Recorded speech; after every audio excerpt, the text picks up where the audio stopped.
You were talking about work-life balance and your inability to have it. Yeah. Man, I mean, balance is it's a luxury now. It's a privilege. You can't have it on the way up. It just has to be full 100% commitment to the grind. So now I'm trying to have more balance, but the guilt is there, still. Like, it's just that PTSD of like, I shouldn't be relaxing right now, It's a difficult question to work out. Almost everybody's on the come up. By design, very few people make it or have made it. Yes. Right? There's way more people that want to be there than are there. And that means, first off, that it's a sort of an icky situation because the total addressable market for people who need to learn how to take their foot off the gas is basically zero. And the total addressable market for people that could do with working harder to achieve their dreams is still pretty high. But a good question to ask yourself is, okay, let's say that you achieve the things that you want to achieve. You get to where you're supposed to get to. Yeah. What then? Then what do you do? That has been beating my ass for like 2 years, that question. Because here's kind of like how I thought about it. Is the thing I'm scared of now is not having a horizon, Because in the past, my present self was not my future self. There was a huge gap between who I was and who I wanted to become. And that gap, the distance, is what birthed the hunger and the velocity, And now my present self is my past's future self. Like the gap has collapsed. So the hunger has nowhere like obvious to point. And it's scary because, it's not really a fear of complacency. It's a fear of like directional ambiguity. You know what I mean? And, kind of to touch on what you said, where the market for people trying to get here versus people who are here, it's obviously huge, but a huge difference. But the engine that was driving me, and I think drives most people at the beginning, is here's this person that I want to become, that I can imagine. And that engine works until you arrive. And most people never arrive, so they never have to confront this. But like high achievers have to confront it, and it's just honest, And so now it's trying to figure out like, not necessarily the new dream, but sort of like relocalizing the hunger, trying to find a new domain for it. And I think that's why, to be honest, therapy has been so activating for me and interesting, because the ambition like moved houses to this internal landscape where I can like attack the internal world, because at the beginning, the external stuff is such a motivator, career, status, metrics, validation. Whatever. Yeah, all that. But then you get it and you're like, well, I can't keep tricking my brain into thinking that I want another plaque or another $100,000, you know what I mean? Or whatever it is. It's this internal world is so fascinating because it's untapped land. It's new terrain. Games. Yeah, it's new. But the issue with it is there's no finish line. So it's there's no metrics of progress. There's no metric of so it's real easy to just get lost in myself and end up just doing this endless self-monitoring rumination. It's like, all right, hold on. Yeah. Well, you apply the same hypervigilance and obsession that you do to finding the perfect kick drum to working out your relationship with your parents. Exactly. Yeah. And it's like, maybe you need to relax today and not attack this relationship. Think about this. So many people, I believe, have an obsession with personal development. I certainly know that this was true for me because it was an anesthetic against not liking who I was in the moment. I was able to delay, I was able to put on hiatus self-love because I knew that tomorrow me was going to be better than today me. So it didn't matter that I didn't love myself today because tomorrow I'll be better. I will, yeah. But tomorrow I might, I'm moving in the right direction. It's like, it doesn't matter about where I am now. Yeah. But, I haven't reached this level of validation or this particular achievement that I've got. And then when you do arrive or get close to arriving, or you outstrip the non-goals that you didn't really have, and you just think, like, what the fuck am I doing here? You're forced to confront a much more difficult question, which is, I can no longer artificially inflate my or artificially add buoyancy to my own lack of self-love with tomorrow's promises. Yeah. Because I'm already so out past where I thought I was going to get to, Yeah. Tomorrow, all of this feels like a dream. So, you end up in a very odd situation where this is gold medalist syndrome. It's the same. Yeah. It's a True. classic situation that fame won't fix your self-worth. Money won't make you happy. You don't love that pretty girl. She's just hot and difficult to get. Mhm. Like, you should work less. You should see your parents more. These lessons that everybody who has just become famous or wealthy or got the girl that they thought that they wanted all along or has just lost a parent, all of them proclaim these revelations with like the vigor of someone that's just gone through a religious awakening. Why? Well, either one of a couple of things. First off, they are satisfied by this, but are lying to everybody else to try and pull the ladder up after them so that they don't continue going after it. Secondly, they're ungrateful or they're unable to sort of accept the blessings that life and their hard work has given them. Or thirdly, what they're saying is fucking true. And external accolades won't fill internal voids. Right. And the prevalence of it, the fact it's so ubiquitous and so many people arrive at this and then go, oh, fuck. So many of my problems are still here. All have the same epiphany. Correct. That's what I've been telling people. It's like, what if we're right? you know what I mean? But you considered that as an alternative. Well, the reason that this is so painful, I think, it's very painful for the people that have gotten there, and it's very uncomfortable for the people that haven't. Because if the people at the end of the race tell people who are still running that the end of the race isn't actually worth it, that really fucking ruins the promise. At least they got it. And are saying that it's not worth it. I haven't even got it yet, and you're trying to convince me that it's not worth it. How fucking despondent is that? Yeah. It comes out very out of touch. And I wouldn't even say it's not worth it. It's just not going to be what you think. It's not going to fix the things that you think it's going to fix. You know, it's going to address material issues, which is huge. Yep. You know what I mean? That's a huge struggle for most people, but it does not address any internal struggle you have. And in fact, now that the material struggle is taken care of, now all you have to do is focus on like the internal struggle, which fucks your head up because you're like, damn, you're telling me none of this success fixes it? Like, no money, none of it's going to do it. Do you know what it would be a good analogy here? It would be like talking about food and water. There is no amount of food that you can eat unless it contains water that is going to keep you hydrated. That's a great analogy. It's just you still need water. It's the wrong pathway. Yeah. You know, it's like trying to fuel your petrol car with electricity. It's like powerful, and there's bits of the car that need electricity to run. Yeah. But it's not the thing for that particular solution. It's not the right fuel. I think that's what's fucked my head up, is having to reconcile with the fact that the old fuel doesn't work anymore.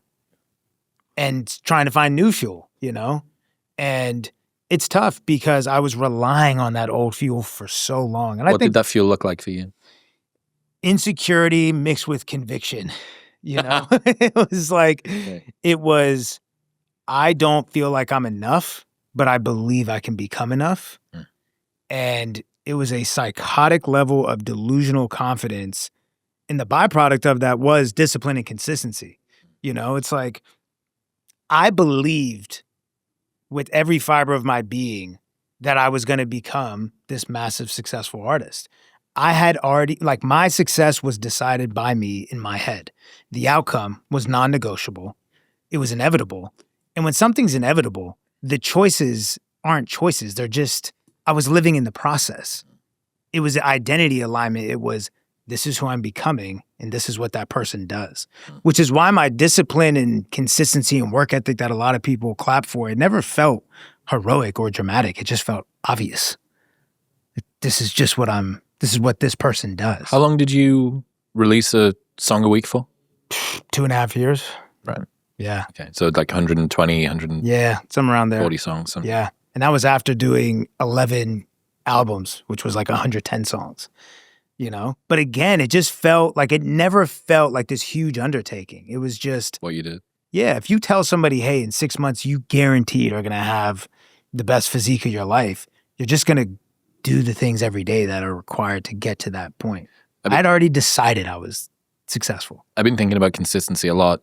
Not too dissimilar to you. I think the same work rate of a artist releasing a song a week would be podcast doing 3 episodes a week. And that's the pace that we've been at for coming up on 6 years now.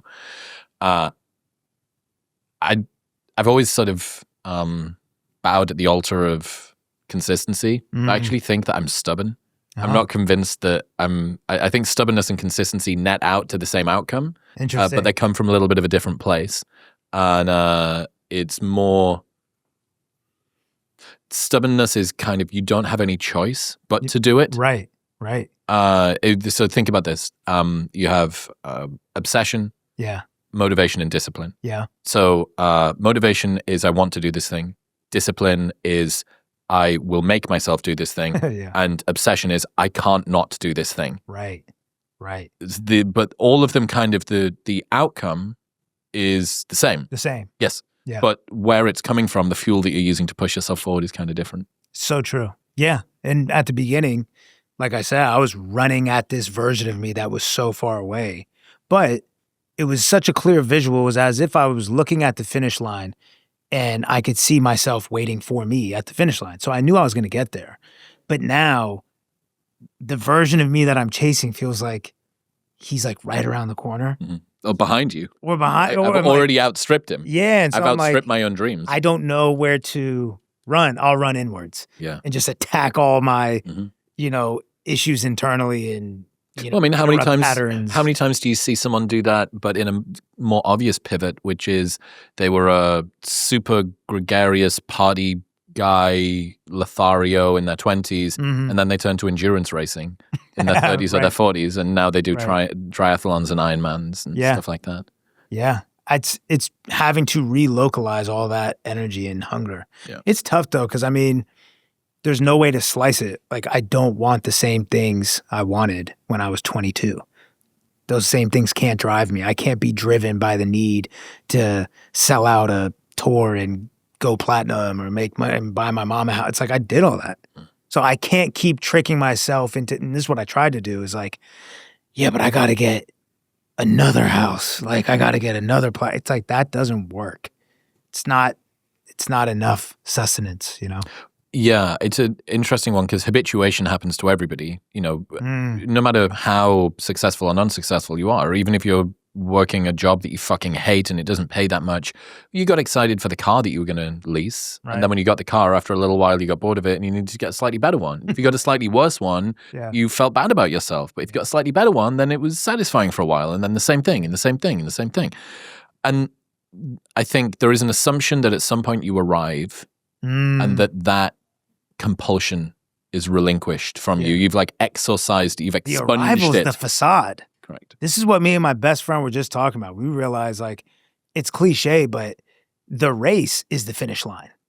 That's like, that getting there is the most fun to me. That's been a blast. I wish I saw how fruitful that part truly was. Because like you said, there's no arrival, There's no, okay, I'm done what? Putting in work, I'm done showing up, I'm done being motivated, No, it's really like all of a sudden you did this journey and you became this version of yourself that you always wanted to become.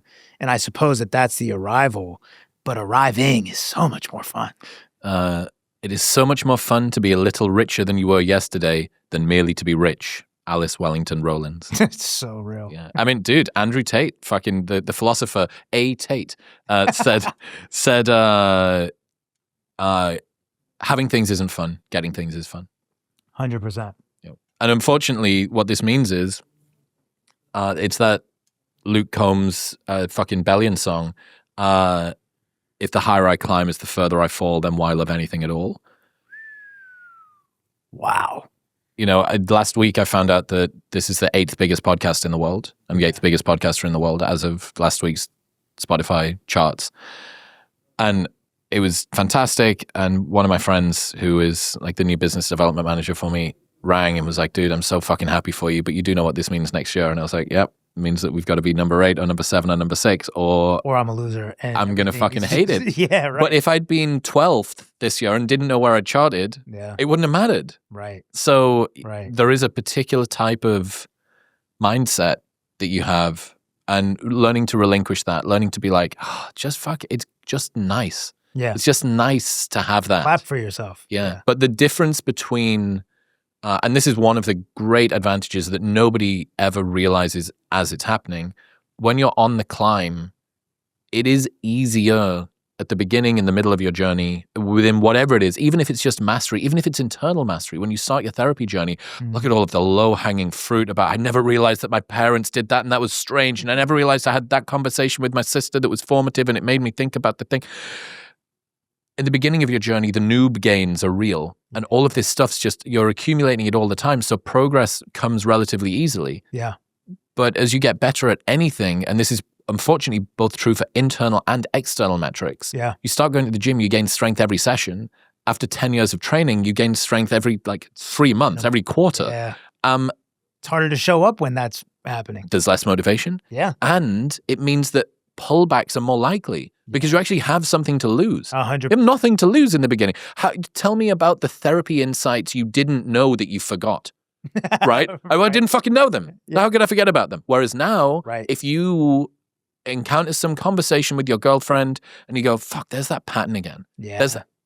I know about that pattern. There's an obligation for me to act on it. That means that I have not got, And if I don't act on it, then I'm a piece of shit. I've taken a step backward. What was the point of all of the therapy? Why? Therapy's fucking point. I shouldn't have even gone in any case. You know what I mean? Yeah. So the higher I climb, the further I fall. It's so true. And I think, I always the analogy I use is video games and creating a player and, starting as a 50 overall, right? And it's so fun, and you gain attributes so quickly and get yourself up to a 75 and an 85, but then you get to a 98 overall. It's it's just not that fun to play anymore, and you just want to start a new career. And so I think for me, that's kind of why I've been wanting to get into acting, because again, it's almost like I'm trying to trick my brain into go climb a new mountain, even though I know what's at the top. You know what I mean? Yeah. But I'm that's a really, I've never heard anybody talk about that before. I think that's so interesting that you already know that this is just a race in a different territory. I know what it is. It's the same race in a different territory. It just gives me an opportunity to enjoy the climb again, though. Because I'm I want to go climb a mountain because last time I wasn't there for the climb. I was mentally at the summit the whole time. I don't know how easy it is to be there, dude. Especially when you're thinking the sort of stuff that you do, performing on stage to stadiums and arenas of people, and it's your music and they're your fans and they really resonate with you. And then you get off and you've got to work out, are we getting Chick-fil-A or Sweet Green? What time's the lobby call tomorrow? Have we got, because the bus, fuck, dude, that bus, actually the bed is kind of a bit, it's a little bit. I like the bus that we had last. You're the normalcy of the worries that you have are always there, and I think that's why envy about anybody's life, especially what looks from the outside like a magnificent life. Life is not made of peak experiences like that. It's not made of days on stage and playing to arenas. Life is an average Tuesday afternoon. Yeah, in your that's house. the majority of it. Correct. Life is made up of average Tuesday. I've had to learn to look around as much as I can and tell myself this is enough. This moment is enough. Because to what you're saying, me sitting with my girl on the couch and our 2 dogs, that is the majority of the time. It's not selling out a show, And I think part of me sometimes wants to curate a life that is full of as many peak moments as possible. Mm-hmm. But I just know that that's not real.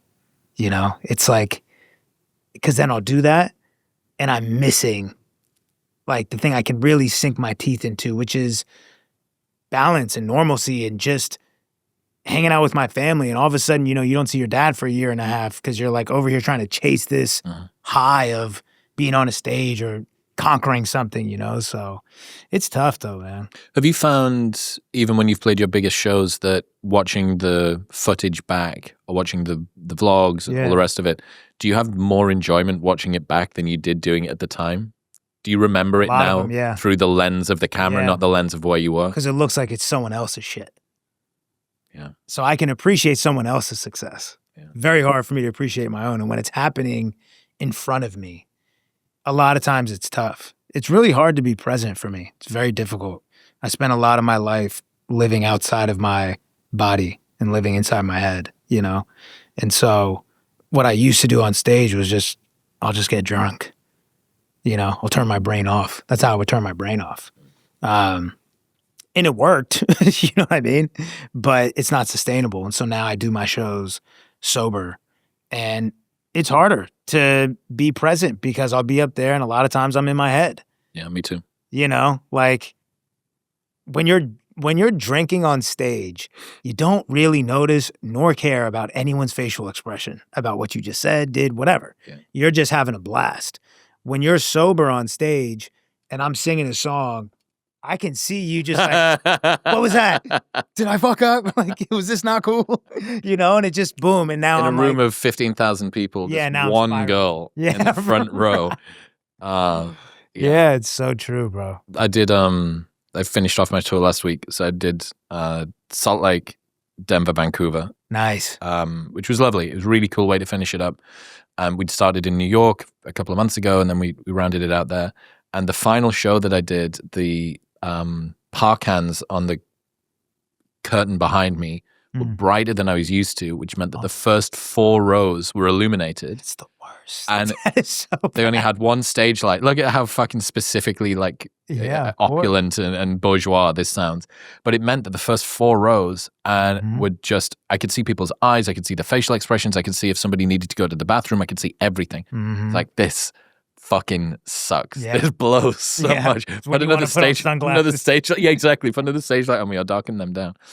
This episode is brought to you by Shopify. Look, 2026 is the year that you're finally going to launch that business you've been thinking about for ages. Because, as you've heard me harp on about, making a to-do list for the thing isn't doing the thing. Telling people you're going to do the thing still isn't doing the thing. But here's the good news. Shopify makes it unbelievably easy to actually do the thing. They make it very simple to create your brand, open for business, and get your first sale. They've got thousands of customizable templates, so all you need to do is drag and drop. You don't need coding skills or design skills. You can manage things like shipping, taxes, payments, all from one simple dashboard. And when it comes to converting browsers into buyers, they are best in class. Their checkout is 36% better on average compared to other leading commerce platforms. And with Shop Pay, you can boost conversions up to 50%. Shopify takes all of the messiness of running a business off your plate so that you can focus on the job that you came here to do, which is designing and selling an awesome product. And right now, you can sign up for a $1 per month trial period by going to the link in the description below or heading to shopify.com/modernwisdom, all lowercase. That's shopify.com/modernwisdom to start selling today.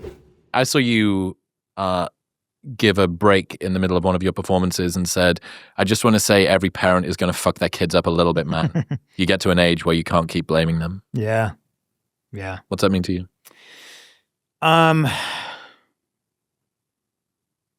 Yeah, I think naturally when you start therapy, you start descending into the root of a lot of your patterns. And it obviously starts with childhood, and the natural inclination is to like point the finger and be like, why? But the reality is they didn't have the tools, you know? Like I look back and I'm like, my dad was probably my age when he had me, you know what I mean? And I'm like, I would be. This retard? Yeah, it's like, what? There's no shot that I would do well. I would do well now compared to what I would do 5 years ago. But yeah, I just had to get to a place of understanding that I love my parents. And there's also just things that they didn't mean to pass on to me, and behaviors and, you know,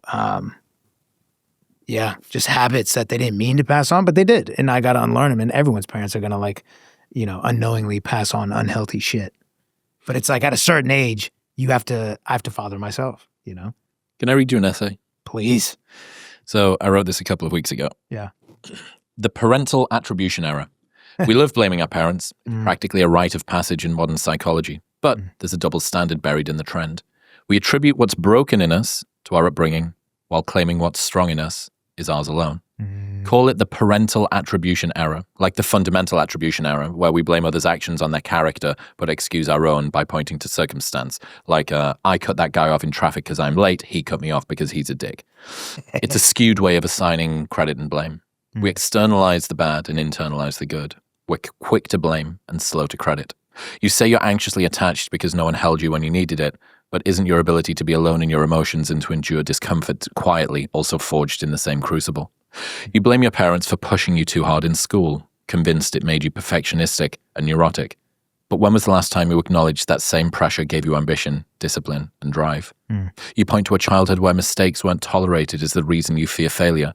But what about your meticulousness, your standards, your refusal to phone it in? You complain that no one ever asked you what you wanted growing up.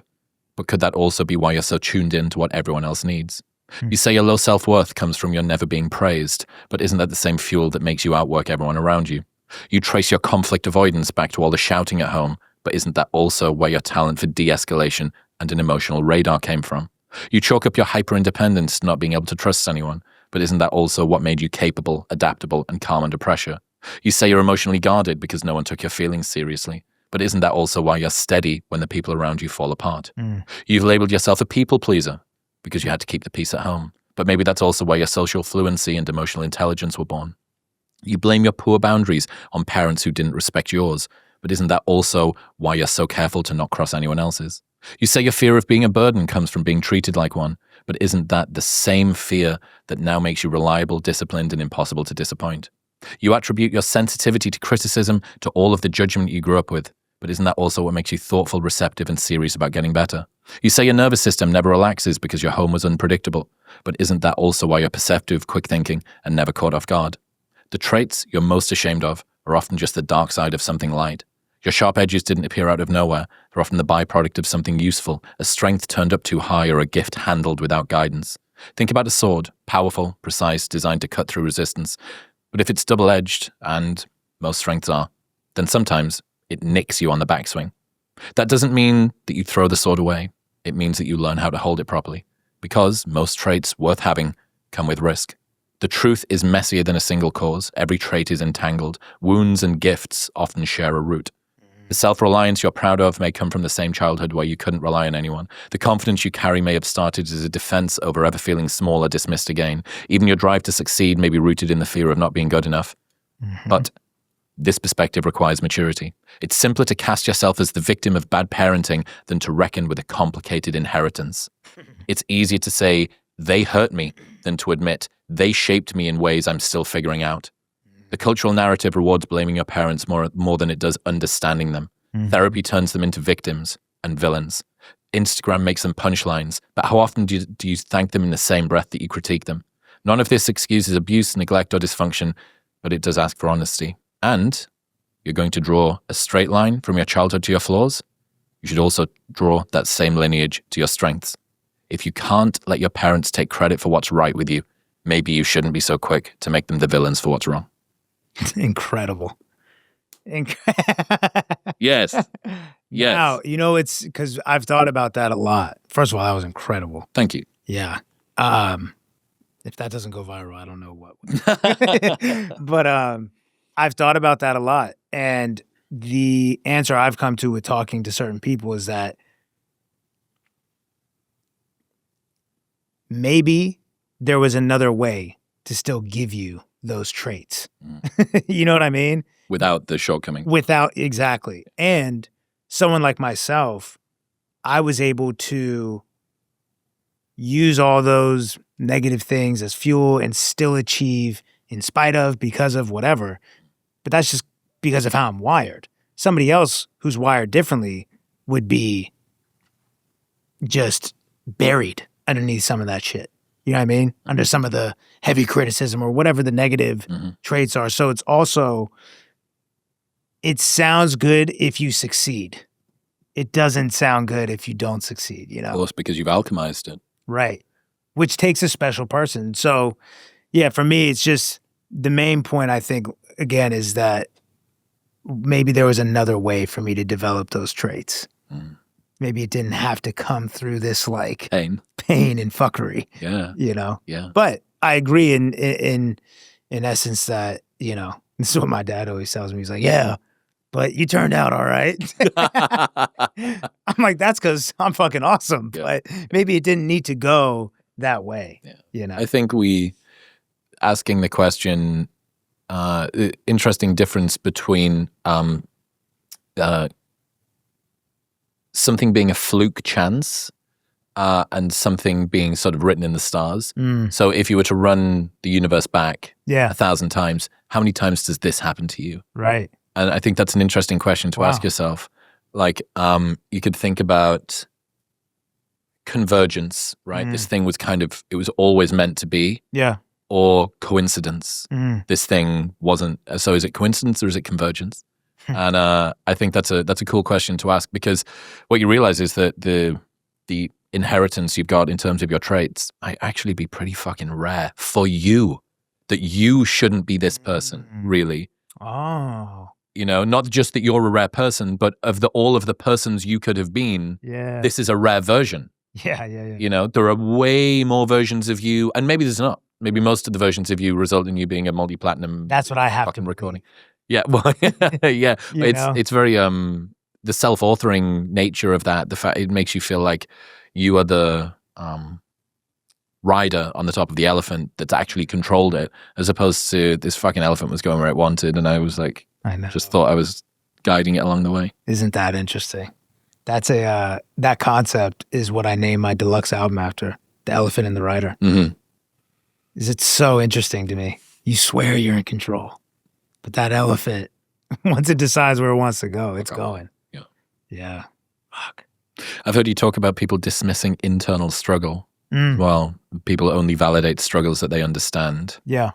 There's a line from Oliver Berkman that says, just because someone carries it well doesn't mean the weight isn't heavy. Yeah. I think that's so great. God. Yeah. Yeah, and I think with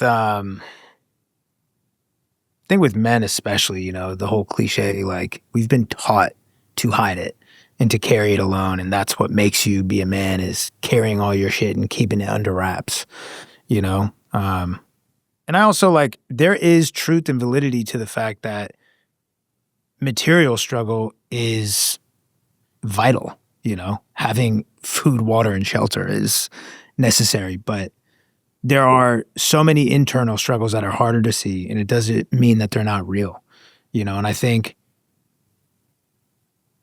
everyone is just so quick to get into this, like struggle competition with people. Like, yeah, but I had to go through this.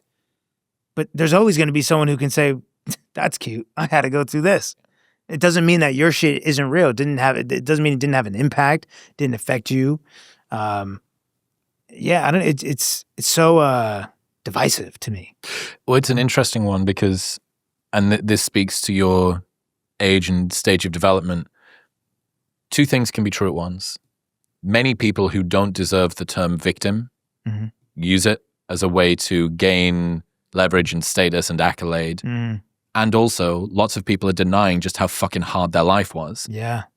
So Rogan's got this idea where he says the worst thing that's ever happened to you is the worst thing that's ever happened to you. So if the worst day of your life is somebody misgendering you in a Starbucks, then that's a pretty big deal. But if the worst day of your life is you running into battle at the fucking Battle of the Somme, that is also, and everything then becomes kind of relative to that. And it's also, there's a recency bias. Yeah. There's life's been pretty good recently, and you begin to get a bit of sort of like, you know, velvet nightgown syndrome where you think, well, stuff doesn't really need to be that. And then you get hit by something and you realize, me 10 years ago would have dealt with this more differently. And now me now feels like I'm more fragile. We're not static, and one person's ability or lack of to deal with discomfort needs to be sort of scrutinized carefully. Yeah. You go, I don't think that that's that big of a deal. And there's a very easy way to call that out. But also going, dude, that you need to accept when you've been kicked in the dick and when it's really, really hurt. Yeah. I think lately I've just been trying to expand my capacity to handle bullshit. You know? How do you do that? God, I wish I fucking like knew really actionable advice. For me, I think it's just interrupting patterns, catching them. When I start to spiral and start to catastrophize certain things, just at least step one, being aware that I do that. Step two is now interrupting it and being like, I'm okay. My world is okay. It's not a fucking tragedy.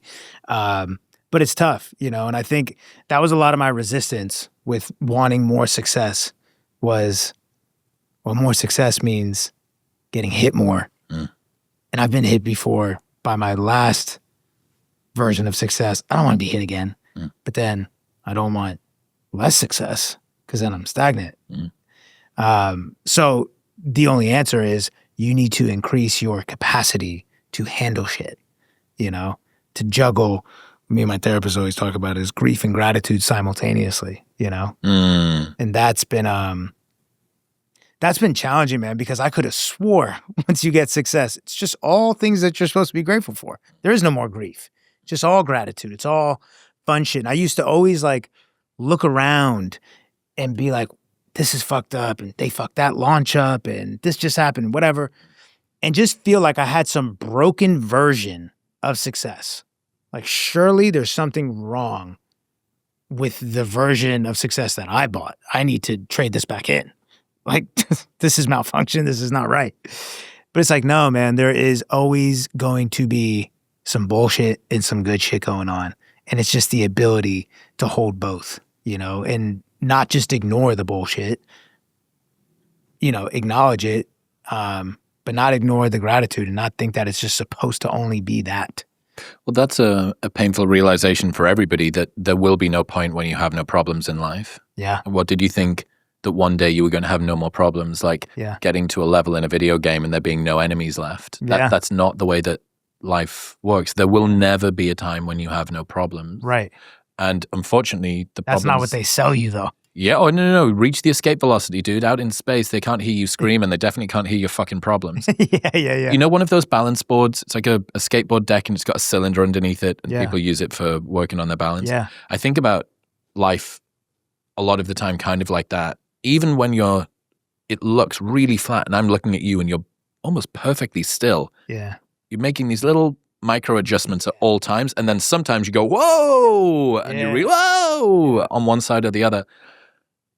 And the more that I experience life, the more that I think it works like that. Yeah. That there is no point where you reach stasis. Mm-hmm. There are times when you are more steady and more flat, and there are times where you are more extreme. And sometimes you meant to because you're playing around, and sometimes you were forced to because there was a big fucking gust of wind. Yeah.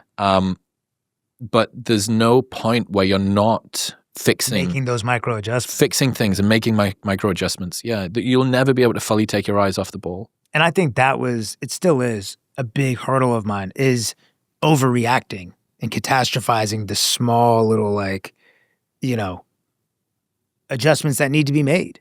And it's because it feels like it used to feel like a threat against who I was and what I built. And did I build something unstable? Did I build something not that great? Wrong. Did I build something wrong? Am I wrong? Am I fucked up? Well, what that reinforces, if you don't ever hear this, and it's why it's so wonderful to hear the inner workings of somebody's mind, it helps people to realize, oh, this isn't a personal curse on me. Mm-hmm. This isn't because I did it wrong. This isn't because this is just the way life always is for me. Everybody else has arrived. Yeah. Everybody else is going to have it in such an easy, gentle way. They're whole. They don't have problems. Yeah. No. This is endemic. Yeah. This is a feature. It's not a bug. Yeah. And everybody else feels this too. They just don't talk about it. This is why I envy bands. I envy bands because you guys all go through the same shit together.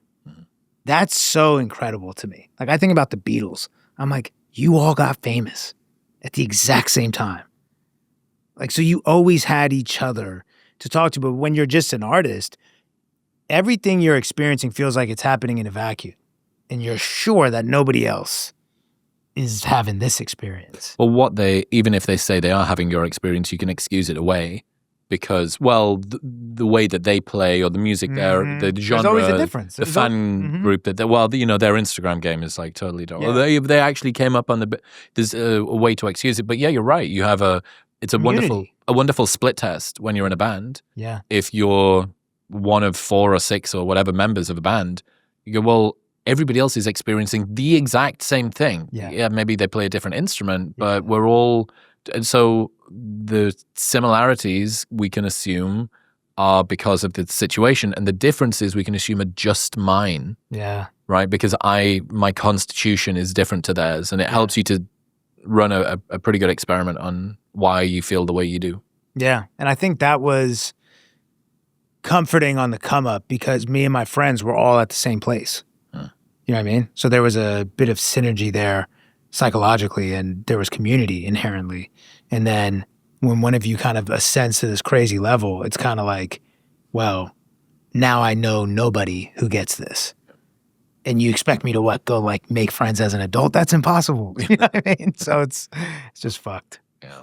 We'll get back to talking in just one second, but first, if you have been feeling a bit sluggish, your testosterone levels might be the problem. They play a huge role in your energy, your focus, and your performance, but most people have no idea where theirs are or what to do if something's off, which is why I partnered with Function, because I wanted a smarter and more comprehensive way to actually understand what's happening inside of my body. Twice a year, they run lab tests that monitor over 100 biomarkers. They've got a team of expert physicians that analyze the data and give you actionable advice to improve your health and lifespan. And seeing your testosterone levels and tons of other biomarkers charted over the course of a year with actionable insights to actually improve them gives you a clear path to making your life better. Getting your blood work drawn and analyzed like this would usually cost thousands, but with Function, it's just $499. And right now, you can get $100 off, bringing it down to $399. Get the exact same blood panels that I get and save that $100 by going to the link in the description below or heading to functionhealth.com/modernwisdom. That's functionhealth.com/modernwisdom. Talk to me about why it's okay to take your life seriously. Because I think people downplay their own passion and zeal for wanting to make a dream come true out of fear of embarrassment, fear of coming off cringy because you really want that. It's that whole like, I'm going to downplay what I want so that if I don't get it, I can just say, I didn't even really want it anyway. You do want it, and that's okay. That's why I love like Timothée Chalamet coming out and saying, I want to be great. Yeah. I'm in pursuit of greatness. That's awesome. All this fake modesty, like too cool shit, I fucking hate. I think it's fake. And I think that that's just, it's posturing, it's image management. You're trying to be relatable. It's not real though. Like, I love hearing people claim that, no, I'm trying to be the biggest artist in the world. I want to be the best. I think I'm the best. I love that. Because we all have something we desperately want, you know? And I think it's okay for you to be serious about getting that. I think that there's times where you shouldn't take yourself and certain things too serious, but it's okay to take your life serious. This is your life. You're not going to take this serious? If not this, then what? You know? It's strange to me. It's very strange. I think seriousness gets a bad rap. Yeah. Because it's seen as stern, not fun-having, too rigid, too contrived, and yeah, totally effortless achievement from the outside doesn't trigger many of the defense mechanisms because, oh my God, he must just be so talented. You know, like how amazing. And he's not sort of shoving it in our face and he didn't say what he was going to do before and so on and so forth after. But I think taking things seriously and the bravery to take something seriously is like a wonderful skill to develop. Earnestness as well. Yeah. To think about seriousness in your idea, I think, is to do with saying what you want, frankly, and showing the level of effort and commitment that you're prepared to put in to go and get it. Might be a good way to look at it. Yeah. But earnestness would be the same but directed inwardly toward emotions. So earnestness would be the bravery to take your emotions seriously. And I like earnest people. Yeah. I think your point is basically that detachment is self-protection. Yeah, 100%. By keeping things at a distance. Yeah. I don't really connect myself. It's the person who's never fully committed in a relationship. Yeah.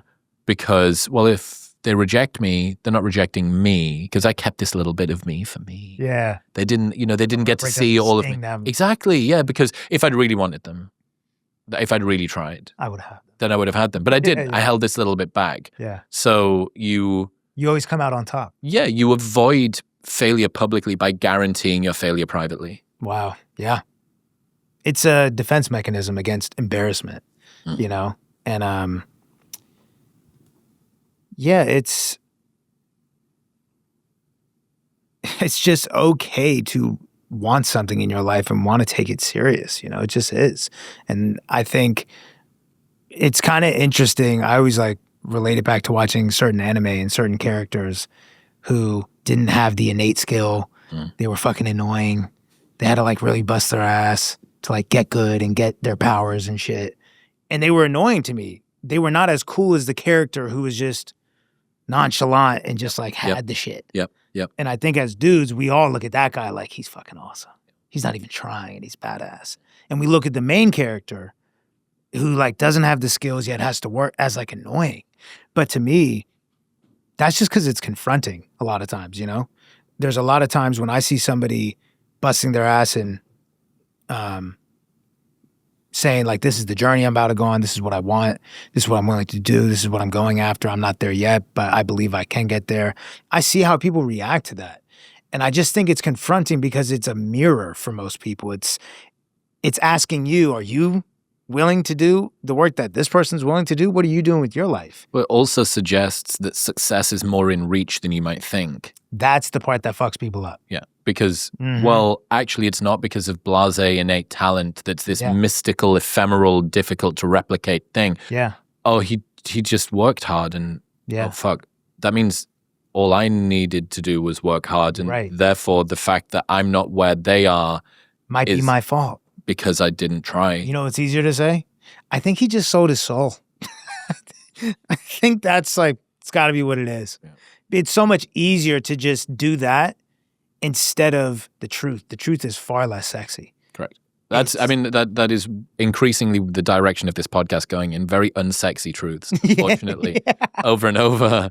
And, you know, some of the seductive mirages that I was facing when I was a younger man, and now that I'm a young but slightly less younger man, I've got to them and realized it wasn't some oasis. It was just like this sort of vision thing. And one of those is earnestness and seriousness and taking things seriously. Yeah. And I hate ironic speech so much. I think it fucking blows. This sort of cynical side eye. I never plant my position in the ground. I never say like, hey, you went too far. Like, you're not supposed to say that. It's always lol, but actually you're it's like, no, don't say lol. Say fuck you, because that's how you felt. Yeah. But because you don't want to say to somebody that you actually hold a position that you can be hurt by something, or that you care about something. So as soon as you say that you care about something, that's a flag that's planted in the ground, and that gives a territory that other people can try to attack. Yeah. Whereas if I didn't really care about her all that much. It wasn't really that important to me. I didn't want the business to go that well. I'm not that, I'm just doing comedy on the side. Like, it's just like, whatever. I had another essay recently. Procrastination is often about fear. We like to pretend procrastination is a time management problem, but regularly it isn't. It's often a self-protection strategy wearing a Fitbit. When we delay doing the thing that we know we should do, we're sometimes not wrestling with our schedule, we're wrestling with our self-worth. The logic goes like this. If I try and fail, everyone will see. So if I never try at all, the failure is private, deniable, and safe. This is the psychological sleight of hand at the heart of much procrastination. It feels like avoidance, but functions like armor. You convince yourself the task is scary, or the conditions aren't perfect, or you need to feel ready first. But really, you're just terrified that doing your best might not be good enough, so you don't do anything. Yeah. I think that's everyone. I think you nailed it too with, it's just, you get to fail privately. And you can handle that, But I have a lot of respect for people who publicly go after shit. And I think deep down, it's an attractive trait. That's why a lot of times those people attract a lot of fans because we all know as society, ambition and earnestness is attractive because we know it's a really tough thing to have. And it's no surprise that it's also polarizing. With that, people feel the need to like temper their ambition and their earnestness, though, because if you're too much, then in the UK you would be called a keno, as in keen, like you're too keen, you're overly enthusiastic. Yeah. It would be cringe. Yeah. Right? Like this person who believes this thing and like, maybe he got there or whatever, but like he sort of loves it too much or whatever. Yeah. And it's strange because some people seem to be able to play it off with sort of an artistic, likable quality. And then for some other people, I don't know what it is. They're just, the way that they deliver something similar, the obsession sort of leaks out of them in a less aesthetic shape. I think, you know what I've noticed, and I've guilty of this for sure in the past. Sometimes it comes off like you're trying to prove it to yourself. Yeah, that's interesting. You know what I mean? It's the guy at the party who introduces himself as saying, just sold a business for $1 billion. Right. As opposed to just it coming out naturally in the course of the conversation. And people can feel the intention, you know? It's like, this feels like you're trying to prove to yourself. Yeah. But I do think that there's just an issue with society wanting to control and own the key to other people's confidence. That's great. Like, That's no. great. We will let you know when you're allowed to feel confident about yourself. Because again, kind of what you said earlier, they have to believe that because it reaffirms the hierarchy in their head that we're in control. Confidence is something given by us to you, as opposed to the truth, which is, no.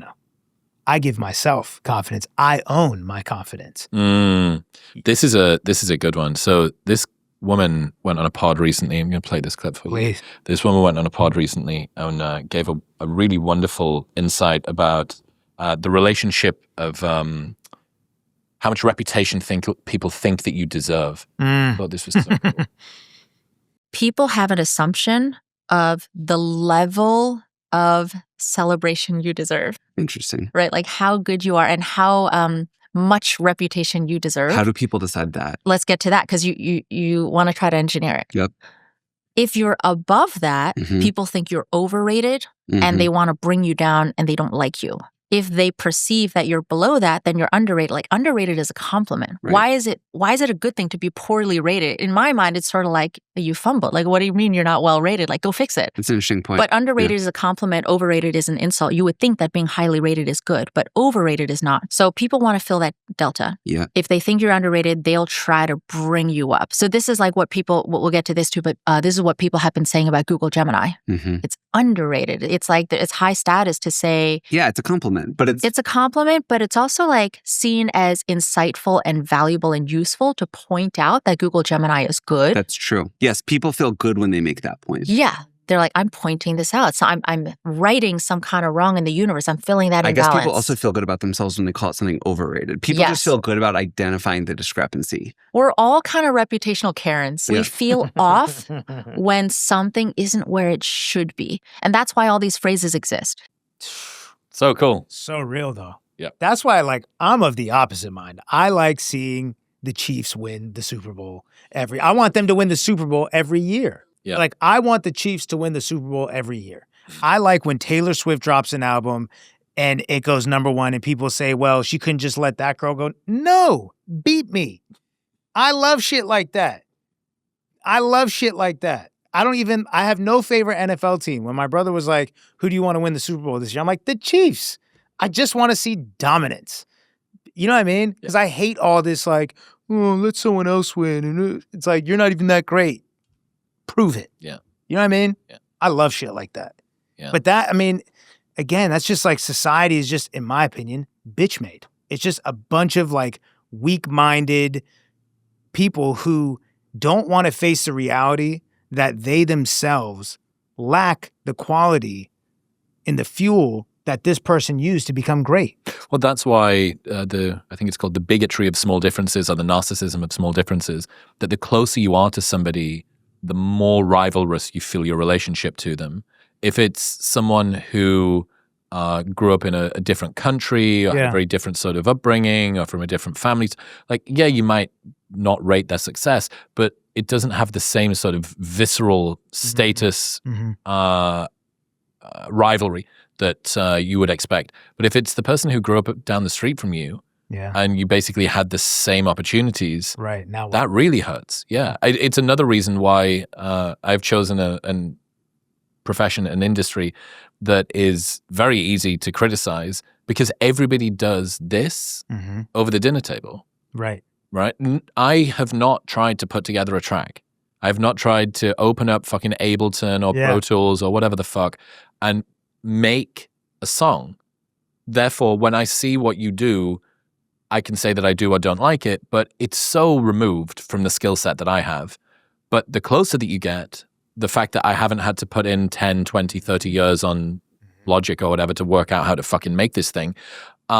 Anybody can do a podcast. How many times have someone been over dinner and said, "Bro, we should have recorded that. That was that was better than like fucking Joe Rogan. Like we should have put that on the internet. Maybe we should start a podcast like every white guy." Yeah.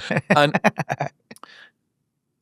the fact that people feel close, it's the same reason that everybody has an insight about how Nike should be doing their social media. I didn't like that social media post. They shouldn't be using AI because everybody's got a social media profile. Yeah. So everybody has some. Everybody's an expert. But not everybody files the fucking P&L tax return at the end of year for their company. Right.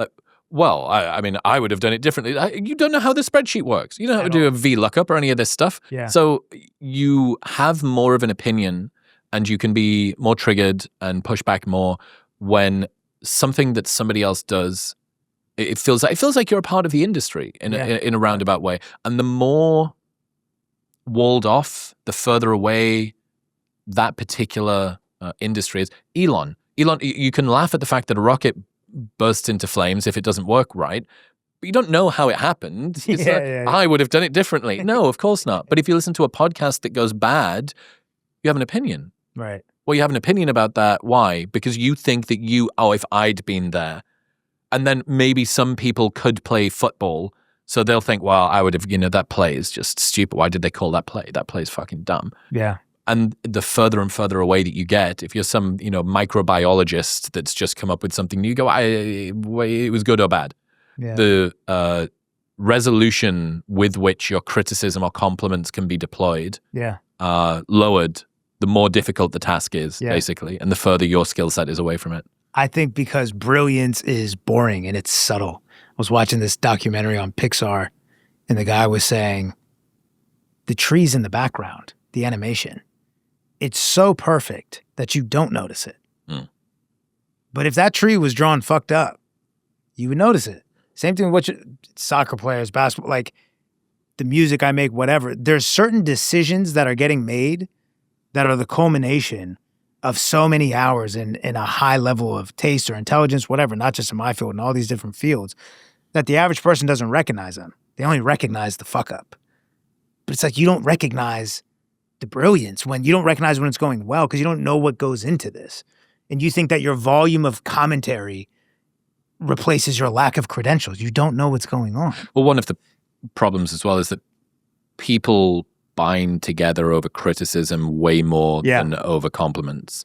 Misery loves company. Yeah. Yeah. And it's, to me, you give yourself an excuse if you reject the truth, which is there's a lot of people, kind of what you're saying, like similar opportunities, who just worked harder. They worked harder, or they just were naturally better than you at this thing. And they developed their skills or whatever it is. And so the truth is that you didn't maximize your opportunities. And that sucks to hear. And what's easier to do is reject their journey, dismiss it with some rumor or some nonsense, because the truth is that you could have been here too, but you fucked up. Mm. Take it up with your mirror. This has got nothing to do with me,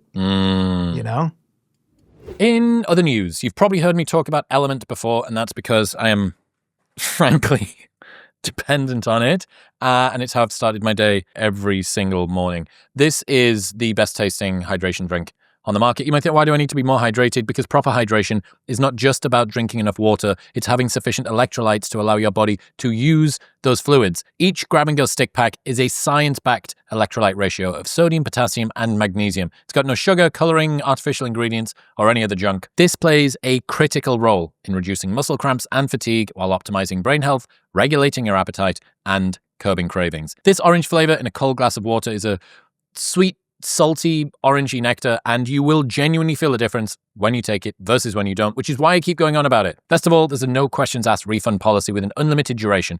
Buy it, use it all, and if you don't like it for any reason, they give you your money back and you don't even have to return the box. That's how confident they are that you'll love it. Plus, they offer free shipping in the US. Right now, you can get a free sample pack of Element's most popular flavors with your first purchase by going to the link in the description below, heading to drinklmnt.com/Modern Wisdom. That's drinklmnt.com/Modern Wisdom. It's a strange challenge that people have when it comes to do I want to criticize this thing because I genuinely have an issue with it? Do I want to criticize this thing because it's triggered in me something that I feel uncomfortable about? Yeah. And the idea that being a black sheep is still being a sheep. That just because you're against something doesn't mean that you're in the minority. It doesn't mean it's a more sophisticated position. Yeah. You know, you don't really like anything. Yeah, right. You regularly dislike most things. Yeah. What a sophisticated position to hold. Right. Congratulations, dude. You must have such refined taste. I was just talking about this, man. Like this whole community of people who hate anything that's popular because it's popular. Not because they actually don't like it. They just don't like it because it's popular. Whether it's an artist, whether it's shoes or whatever. It's like sometimes, not all the time, but sometimes things are popular because they're good. And sometimes things are not popular because they're not good. Not all the time, but sometimes. Yeah.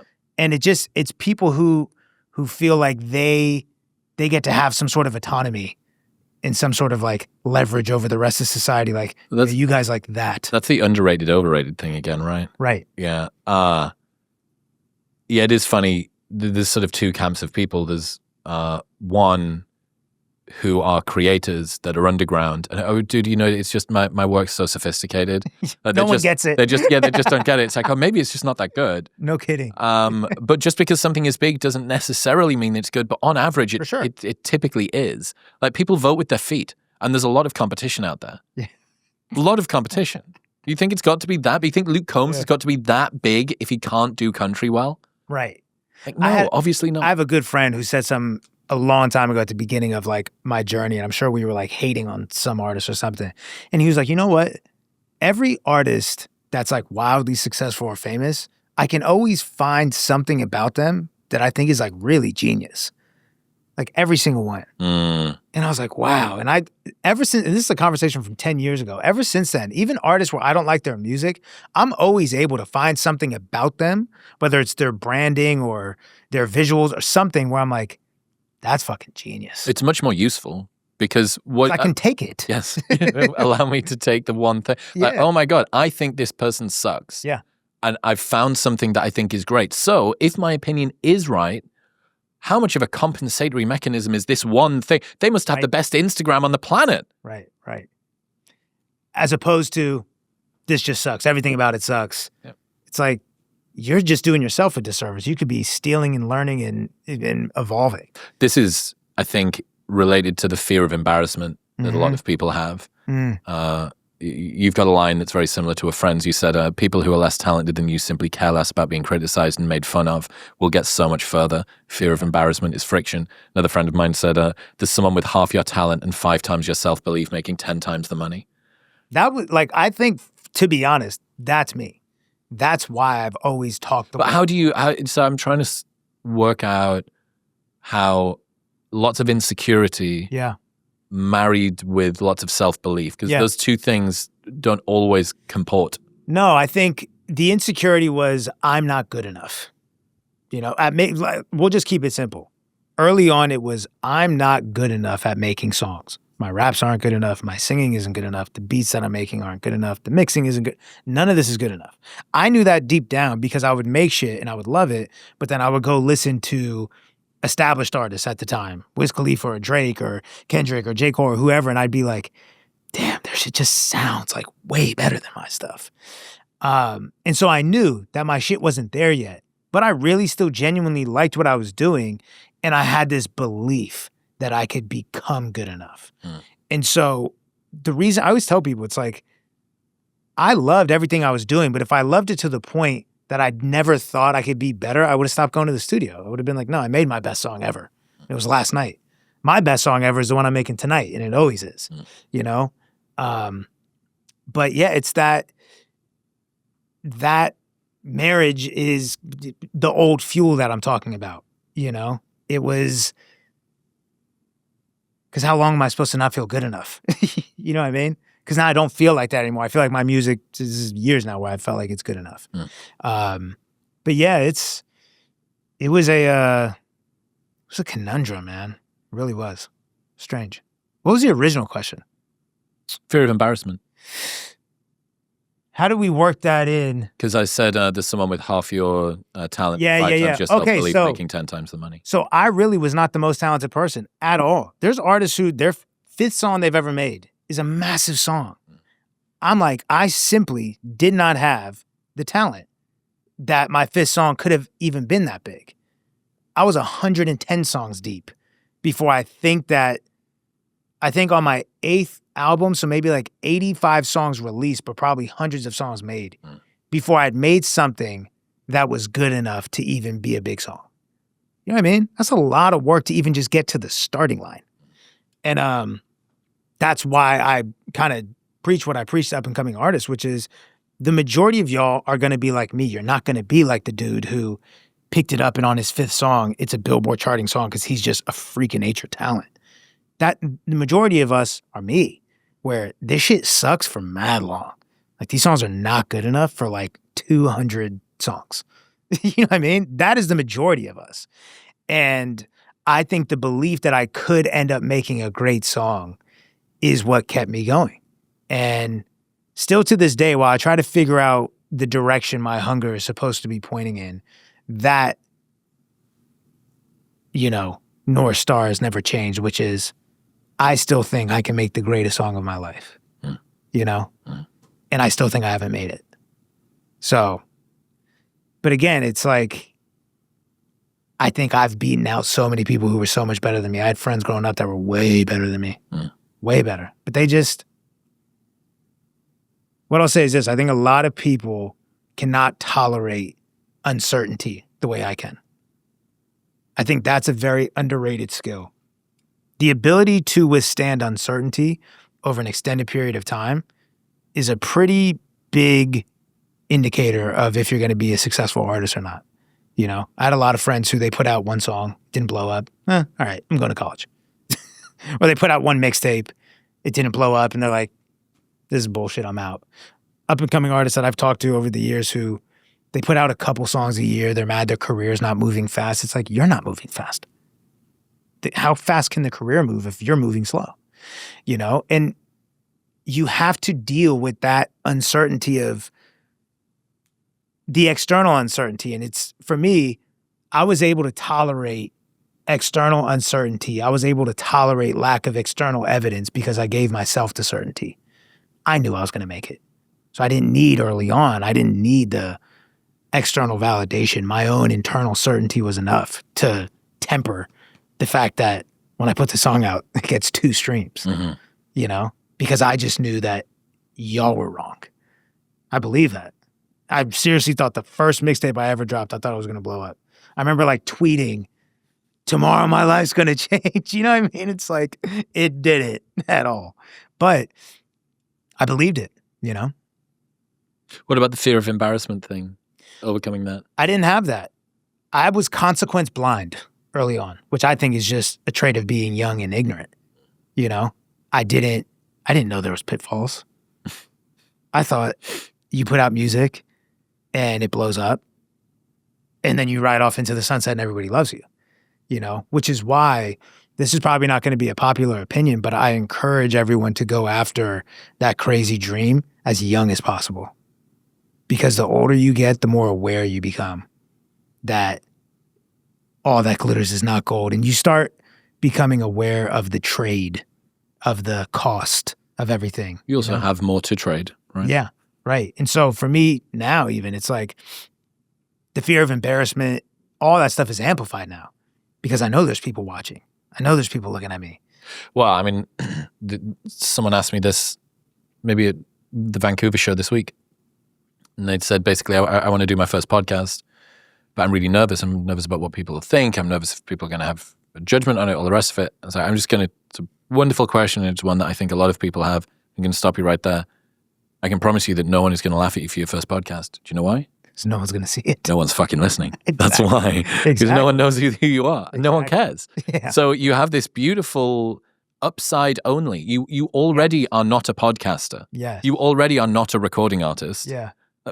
There is only upside. Imagine if you did a trade and you said you can bet the whole obviously you can fucking put money down, you can leave a job, rah, rah, rah. But assuming that you don't do something insane in order to get your first mixtape or podcast off the ground. Right. You can only get better. It's only upside. You can only get more views. There is no... You've already done no views. Yeah. Congratulations. Yeah. You have an infinity more views that you can get. Right. Yeah. You're competing with 0. Correct.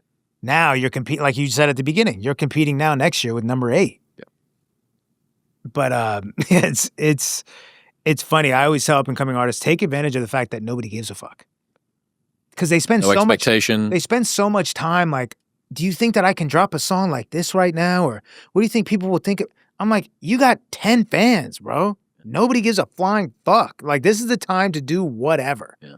I envy the anonymity that up-and-coming artists have to a degree. Obviously, me not being anonymous and me being successful gives me all these great things, but the purity and clarity you get to operate from when you don't have anyone listening, you don't have any feedback. That's why people use pseudonyms, right? They'd start side project. Oh, yeah.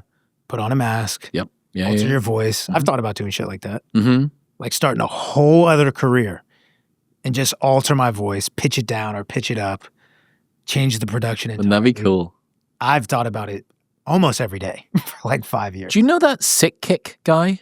Sick Kick, no. Sick Kick. So he's a lot of things. He does live sequencing is one of his big things. So big fuck off MIDI pad. Mm-hmm. And he always wears a mask. And I did a big doom scroll. I wanted to call it a deep dive, but that makes it sound too sophisticated. I was doom scrolling. And went through his Instagram. And I was like, oh, nobody knows who this motherfucker is. Yeah. The guy can sing, he can rap. He can definitely fucking produce and mix. And he does some originals. He's got like original albums, all the rest of it. And he said, I'm never going to release my face until I get a Grammy. And the whole thing, if he sings, he lifts the mask up just so it covers the bottom of his nose. He'll sing through that and then he'll pull it back down. He plays DJ gigs and does all the rest of it. And I thought that was really cool. There's a big rapper right now, SD Kid from London, who everyone thinks is Timothée Chalamet.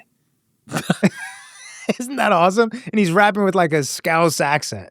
And right, okay. I can promise you it's not Timothée Chalamet. It might be. Wouldn't that be fucking... And Timothée Chalamet is like feeding into it. Right. They're asking him in interviews. They're like, is this you? And he's like, all will be revealed. Yeah, brilliant. What if it's... Imagine if you're that artist though and you find out that Timothée Chalamet... You love that. Through no construction of your own is somehow feeding into your own lore. Right. Like, hey, Timothy, dude, fucking appreciate you, man. Because you know there's going to be time in 5 years when everyone's like, you remember when people thought... Yeah, of course. Of course. No, it is a...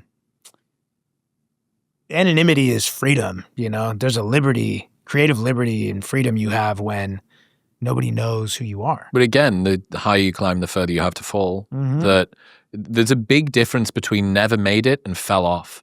Yeah. Holy fuck, dude. Like, fell off hurts so much harder than never made it. Well, because you had it. Yeah. You were there. You were there. Yeah. But by design, unless you continue to be the best in the world. Like Mike Tyson, you're not going to continue to be the most dominant. Athletes, I don't know how they do it, man. Yeah. It's a lesson in humility. Because the stuff that we do, we can do forever, you know? But athletes, it's like, you got, what, a 10-year window? Maybe? Especially like if you're a running back in the NFL, 8. Well, think about even from your industry, musicians. Oh, yeah. Female artists. Yeah. Female artists have an additional price that they need to pay. Yep. It's like, oh, you want a family? Guess what? That you want a couple of kids? That's like a 4-5 year hiatus. I think about that all the time, man, to be honest, because I know in my industry, specifically rap, youth is equivalent to cool. Old is lame. And the currency in rap is being cool. And so how do you be old and cool in a genre where those are antonyms? You know what I mean? But that's why I love seeing older rappers have success. Who's a good example? Clips. Pusha T and his brother Malice, who Grammy nominated. They're like 49 years old. The album's great. It's like, that's important for hip hop as a whole. Whether or not you feel this way about them or whatever, it doesn't matter. It's what it's doing for the genre, which is telling people you can have maturity, wisdom, and still be cool in a genre that appears to only clap for youthful energy, I'll say. Mm-hmm, mm-hmm, you know? Mm-hmm. It's like, oh man, that is inspiring. So you're telling me it doesn't all end. Without being 35. a legacy act, without you just having to run it back. Right, just time. play your debut. You know what I mean? They're putting out a new album that people love, like it was their debut album.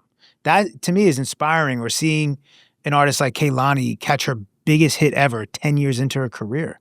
Like, I just posted that today. I'm like, if this doesn't inspire you, I don't know what will. Like, this is, for me as an artist, the scariest thing is to consider the possibility that, well, at some point, your best years are going to be behind you, right? Surely, like your biggest song was the one you put out 5 years ago, and you'll just never do it again.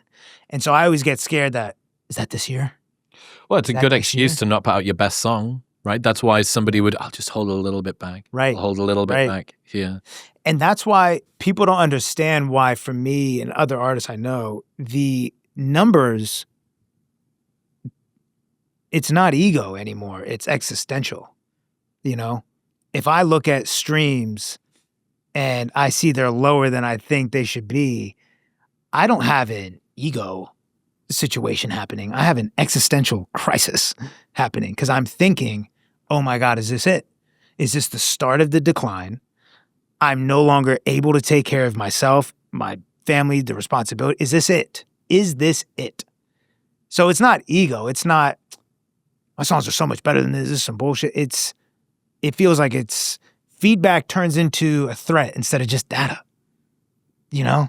And it's scary. Well, because your sense of self is wrapped up in this thing now. Well, yeah, It's when different. the work becomes your worth, it's Yes. over with. Of course. Yeah. It's Do fucked. people love me for who I am or for what I do? Yeah. And if all I do is what I do, then Isn't that who I am? what happens? What happens when that gets taken away? Yeah. Like people, that means that the love's going to go too. That people only want me because of what I can do. yeah. And if I can do less, then I am less. Yeah, and it's strange because people want Especially to. as men, right? Not to do the woe is me men shit, but we do get taught that we're only as good as what we provide, as the value we provide. And so as an artist, as a man, it's like, well, I'm providing value now. But to your point, if the streams are going down, does that mean I'm providing less? And if I start to provide less value, does that mean the love is going to decline as well? It's a great point. And the first I've talked so much about sex differences. Yeah. And the first conversation I ever had this year where someone just called it out direct, and it's the first time that anyone's ever done it. I thought it was so great. I was having a conversation with a guy who wrote a book about the female orgasm. Okay. And he was basically saying that as far as he could see, the female orgasm is a selection mechanism, that it is a physiological embodied way of the woman's desire responding to how she perceives her mate. And I basically mentioned that, well, this feels a little bit ruthless, that guys are sort of being judged in this manner that they don't really get to control. They just sort of are who they are, and they've worked on themselves to the extent that they do, and they turn up and, you know, this, whereas for women, they don't have the same type of judgment. Like men are more mechanical, let's say, in that regard. And instead of equivocating, instead of needing to say, well, you know, because men have got it, and he went, no, you're right. Yeah, that it's tough, and that's the way it is. Women have this particular type of blessing or curse or judgment or ability to scrutinize or bestow status or take it away from a guy in the same way as is true here, which is, I think that you just need to accept as a man, yeah, your value to the world is going to be tightly tied to your competence. Yeah, and 100%. If your competence seems to be dipping, the world is going to love you a little bit less. They're going to need you a little bit less. And that's why you can't rely on that. And it's also why you need a fucking partner who sees outside of that. Like if you have, I've got a couple of friends who are in relationships with, I don't know what you would call it, like highly status sensitive women. One of them, that is such a gentle, gentle, but I'm really trying to use because one of them's Diana Fleischman, who is a evolutionary psychologist, and she's married to Jeffrey Miller. And Jeffrey's told me this story before, but she's like got some dark triad tendency. She's a wonderful, warm lady. I think she's fantastic, and I like her a lot. But she's definitely got some sort of psychopathic tendencies in her. Enough to make a fantastic mother and a great partner, but also that she has some sensitivities that I've heard, like, just great story. Like if they're driving and Jeffrey misses a turn because he's not watching or because he like gets bullied by somebody who's in the lane that he needs to get in, has like a little bit of an ick response because her sensitivity to his competence level is quite tightly attuned. I was talking to a girl not long ago, and she said that she saw her partner trip on the street and was like, "I'm not really. I don't want to like, you know, for the next 5 minutes, you're not that attractive to me." And I think that in some ways, that kind of a relationship would compel men to keep doing more. Not only do you have to perform out there, but you've got to perform in here too. Awful. But that's bad for certain guys like Jeffrey, for some reason, this guy's just these two are built to be together. Yeah. So constructed to be together. He's got no jealousy. He's got no insecurity. He's just like, it is what it is. And he keeps on showing up. Yeah. For me, with my construction, I need a safe harbor. I need to 100%. feel like Same. I'm done being Chris Williamson and I get to come home and be Christopher. Yeah. And that, like, there's a line, I wrote this a little while ago. Sturgill Simpson has a song that my friend played at his wedding. And I was the best man at his wedding. And I came up with what I think basically every man wants to hear, which is, I know you can be more, but you are enough already. And even if you just stay where you are, I'll be right here next to you. You're going to be great, but you don't need to be great. And I'm with you no matter what. Or, as said best by Sturgill Simpson's mum, boy, I don't care if you hit it big because you're already number one. I would say I do right now. Right, get down on your knees. Yeah. But that, I think... That is so spot on, man. Yeah, I agree. It's so spot on. Because we feel like we have to go out there and conquer and perform and excel and climb. And if you feel like you still have to be on your fucking A game and be on. Vigilant. You know, with your partner, oh man, that would just be a wreck. And to be honest, it's been a hurdle of mine because that's my default setting, right? Is to perform, be on, be perfect. And, you know, that I think has caused vulnerability issues for me. Because if I'm vulnerable, then I'm chink in the armor. Then I'm gonna not be perfect. You're gonna see me not be great. You're gonna see me with training wheels on. I don't want you to see me with training. My love will be withdrawn. Yeah. You know, it's been Come crazy. back when I'm doing flips. Yeah. A quick aside, you've probably heard experts like Dr. Rhonda Patrick talk about the benefits of omega-3s. They reduce, omega-3s. There they are. They reduce brain function. No, they don't. They support brain function. Maybe I should take more. They support brain function, reduce inflammation, improve heart health, and are backed by hundreds of studies. But here's the thing, all omega-3s are not made the same. Most brands cut corners. They use cheap fish oil, skip purity testing, throw in fillers, and call it a day. But with Momentous, you know you're getting the highest quality omega-3s on the market. They're NSF certified for sport, and they're tested for heavy metals and purity. So you can rest easy knowing anything that you take from Momentous is unparalleled when it comes to rigorous third-party testing. What you read on the label is what's in the product, and absolutely nothing else. Best of all, Momentous offers a 30-day money-back guarantee, so you can buy it and try it for 29 days. And if you don't love it, they'll just give you your money back. Plus, they ship internationally. Right now, you can get 35% off your first subscription and that 30-day money-back guarantee by going to the link in the description below or heading to livemomentous.com/modernwisdom and using the code modernwisdom at checkout. That's livemomentous.com/modernwisdom and modernwisdom at checkout. One of the wildest things is this year I've probably been more below the neck than I ever have. It's a journey that I kind of regret. I hate previous me for embarking on it because it's really fucking hard. But I think future me will be proud. Okay. But at the moment, I'm in the valley of like just eating shit with emotions.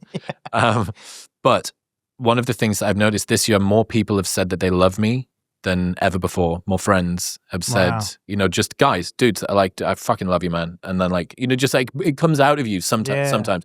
Maybe it's because we're getting a bit older. Maybe it's because we're part of this movement. Maybe it's because I've released like 30 podcasts this year on fucking emotions and they've all been listening to them and it's I've red-pilled them. Cry for I've red-pilled them with the same kryptonite that I red-pilled myself with, and now we're all in the valley of despair together. I'm not too sure. Yeah. But more of my friends have said that they love me this year than ever before.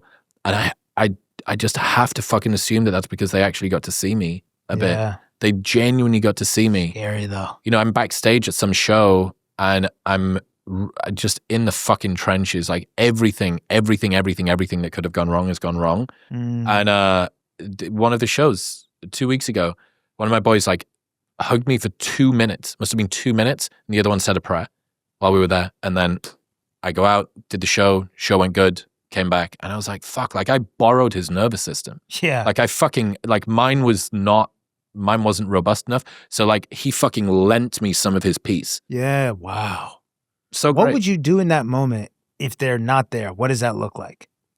The same thing I've done my entire life. I'm an only child, dude. Yeah. Like I can get through anything, but I'm sick of fucking Lone Rangering it. I'm sick of white knuckling my way through it.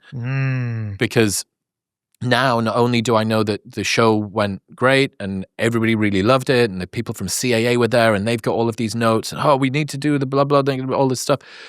But now I've got the memory of like me and the guys backstage, and it's not a memory of us high-fiving or drinking beers or celebrating. It's like this very small, like kind of mundane, very private, normal, like beautiful memory that I've got where I'm like, fuck, like I borrowed some of Max's nervous system and Bennett said a fucking prayer. And like, and that's, you know, seared into my... It's like microdosing, going through a hard time together. Yes. Yeah. And finding like... And they're watching. Community. Yeah, they're seeing it. And they're like, fuck, like Chris is really fucking suffering at the moment. And that's what gets them... And I'm like, oh, if I'd kept that in, I would have not got the support that I desperately needed. You didn't even give them the opportunity. Yeah. They would have not had the opportunity to give that to me. We would not have all gone through this shared experience of difficulty that we came out the other side of, which has now bonded us all together. You know, just an endless list of reasons to do it. And like the reason to not do it is that some people might laugh at you. Right. It's like, well, I don't know, if the people around you laugh at you when you show your emotions, if you're the sort of person who feels them, and I'm not convinced that everybody feels them equally sort of widely or deeply, but if you're the sort of person that does, like you need to be around people that can hold that. Yeah. You need to be around, I think you know Connor Beaton. Oh yeah. Good friend of mine. God, yeah. And he's got this line where he talks about your friends need to be able to hold you in the complexity of your emotions. Yeah. And some people have got more complexity and some have less. And that's why I think so many friendships that don't work and relationships that don't work are just two people. It's incompatibility. It's not that they're bad. It's that you're fundamentally incompatible. And you think it's a capacity issue though, yeah? Yes. Yeah, that's an even better way to put it. Yes. And that's almost like a choice though. It's sure. almost like, is it incompatible because of something innate, or is it incompatible because you're choosing to not expand your capacity for my shit? I had a great conversation with Connor, sat in that seat like 2 weeks ago. Yeah. And coming out in between Christmas and New Year. And I basically asked this question. I was like, does everybody, because again, me putting on the diving mask and going fully down over the last 12 months has, like, it just keeps growing and getting bigger and bigger and bigger. And the amount that my emotions can sort of permeate everything that I do, and like my fucking daily experience is so great and so painful at the same time. Like, does everyone feel shit like this?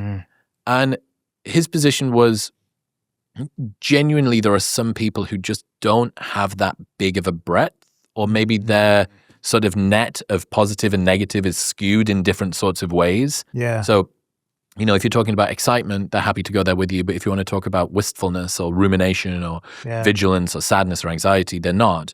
And the same vice versa too. Stan Tatkin has this idea of airplanes and submarines. The airplanes' nervous systems are able to move real fast and they're kind of up high, and submarines, they go slow and deep, and then they take a little while to come back up and repressurize. But maybe it is far more people than know it are not feeling feelings because they choose not to than because they can't. Yeah. Like there is a much bigger proportion of people who should be feeling them and aren't than like can't. Right. I agree. Yeah. I think there's also, I've had to learn that not everyone is meant to know everything, and you're not meant to share everything with everyone. Certain friends are selective. Yeah, it's like, this is for them. That used to fuck me up though. It made me feel like I was being fake or something, you know?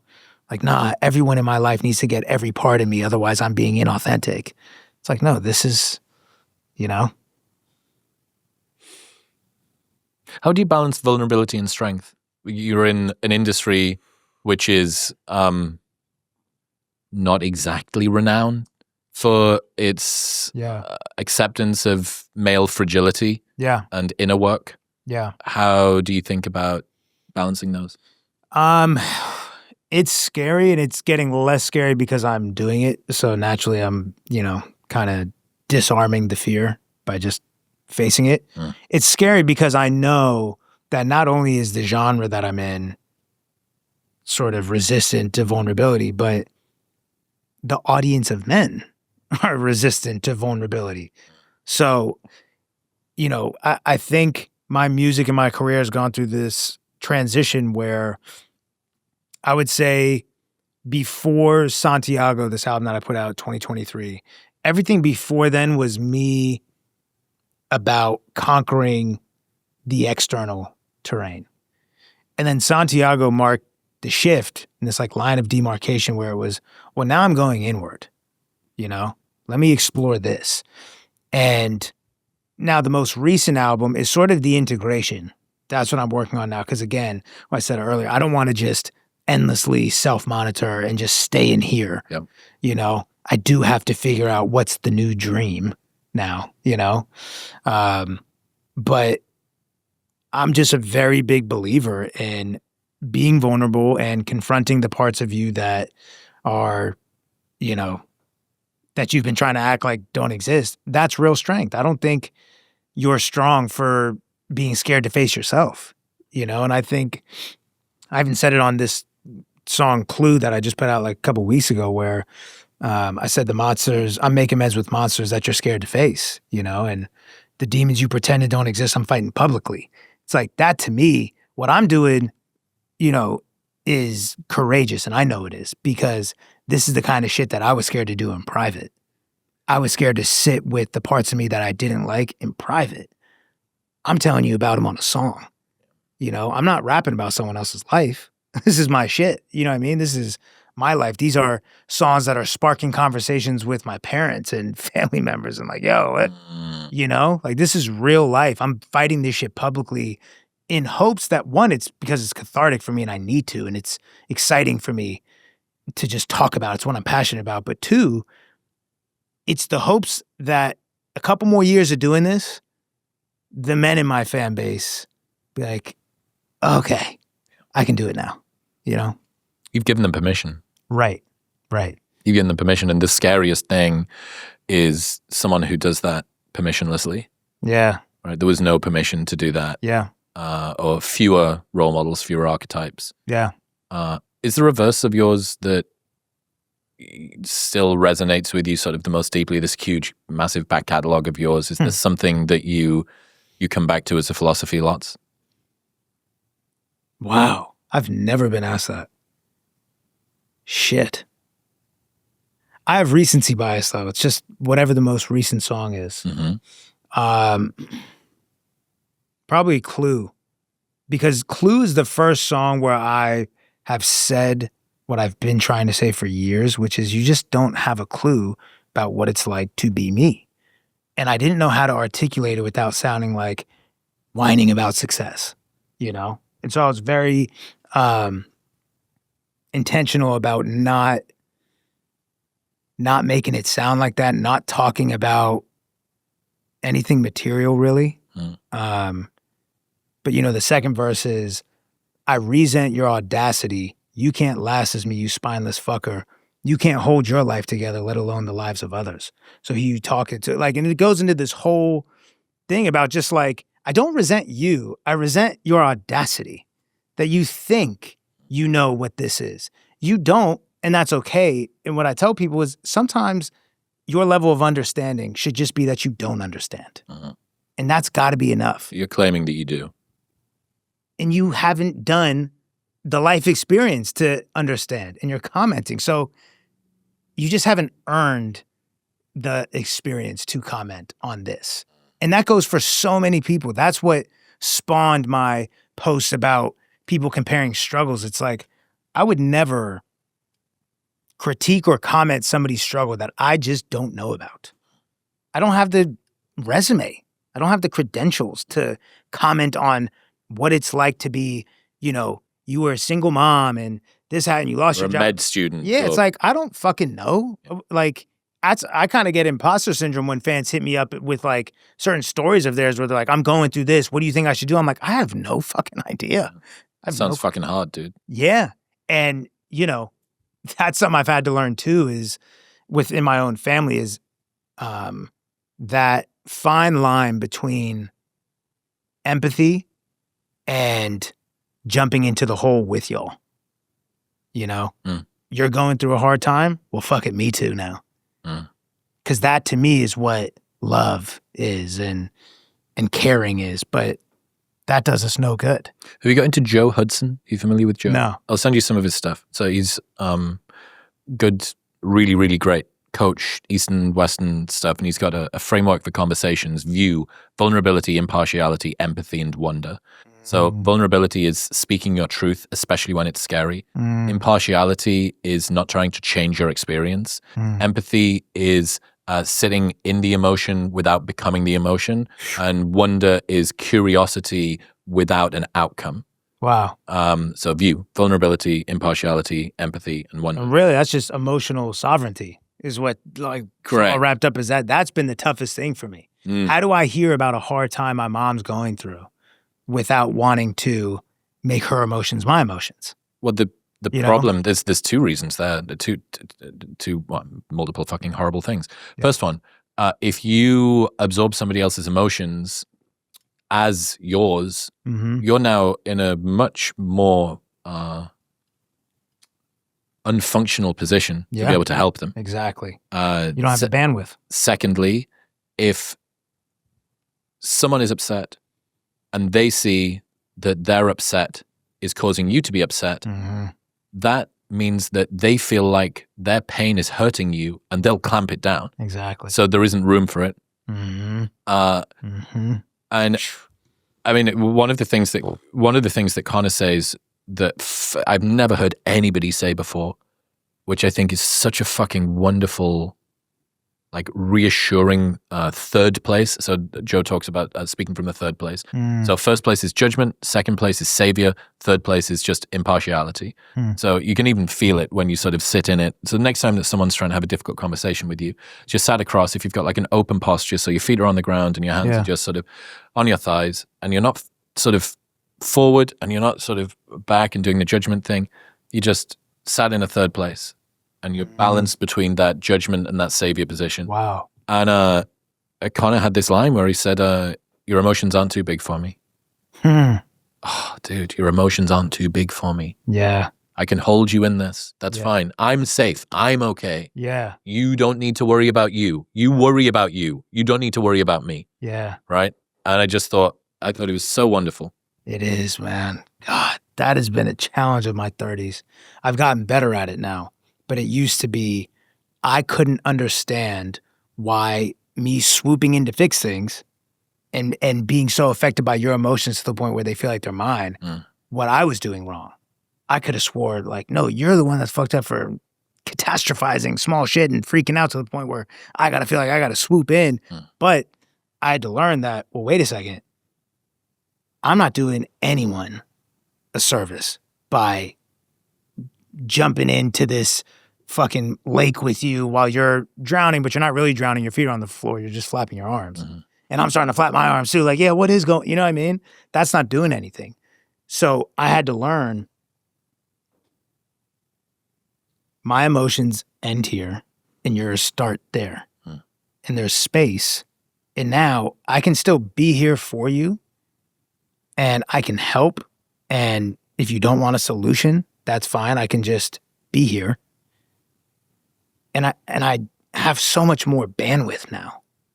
I had no bandwidth my whole life because I wasn't just dealing with my emotions. I had hers, I had his, it was all part of my shit. Yeah. You know, and it's not like perfect now, but just understanding that concept of emotional sovereignty has been life-changing. When you start off as permeable, as absorbent as you were, even the smallest movement in the right direction feels like a massive gain. I mean, if it's such a normal response,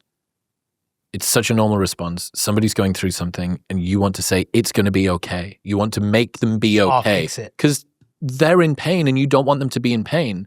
But you saying to somebody who's in pain, it's going to be okay, is the same as you saying, your not okayness is making me not okay, and I need you to be okay so that I can be okay. Right. There is no room for your emotions. They're too big.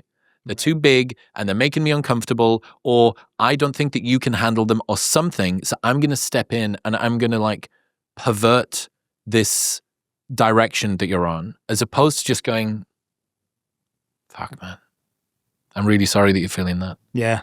Really sorry that you're feeling that. You know what Connor told me one time? Is getting to the place where your partner or someone that you love has a bad day. You're allowed to have a good day, though.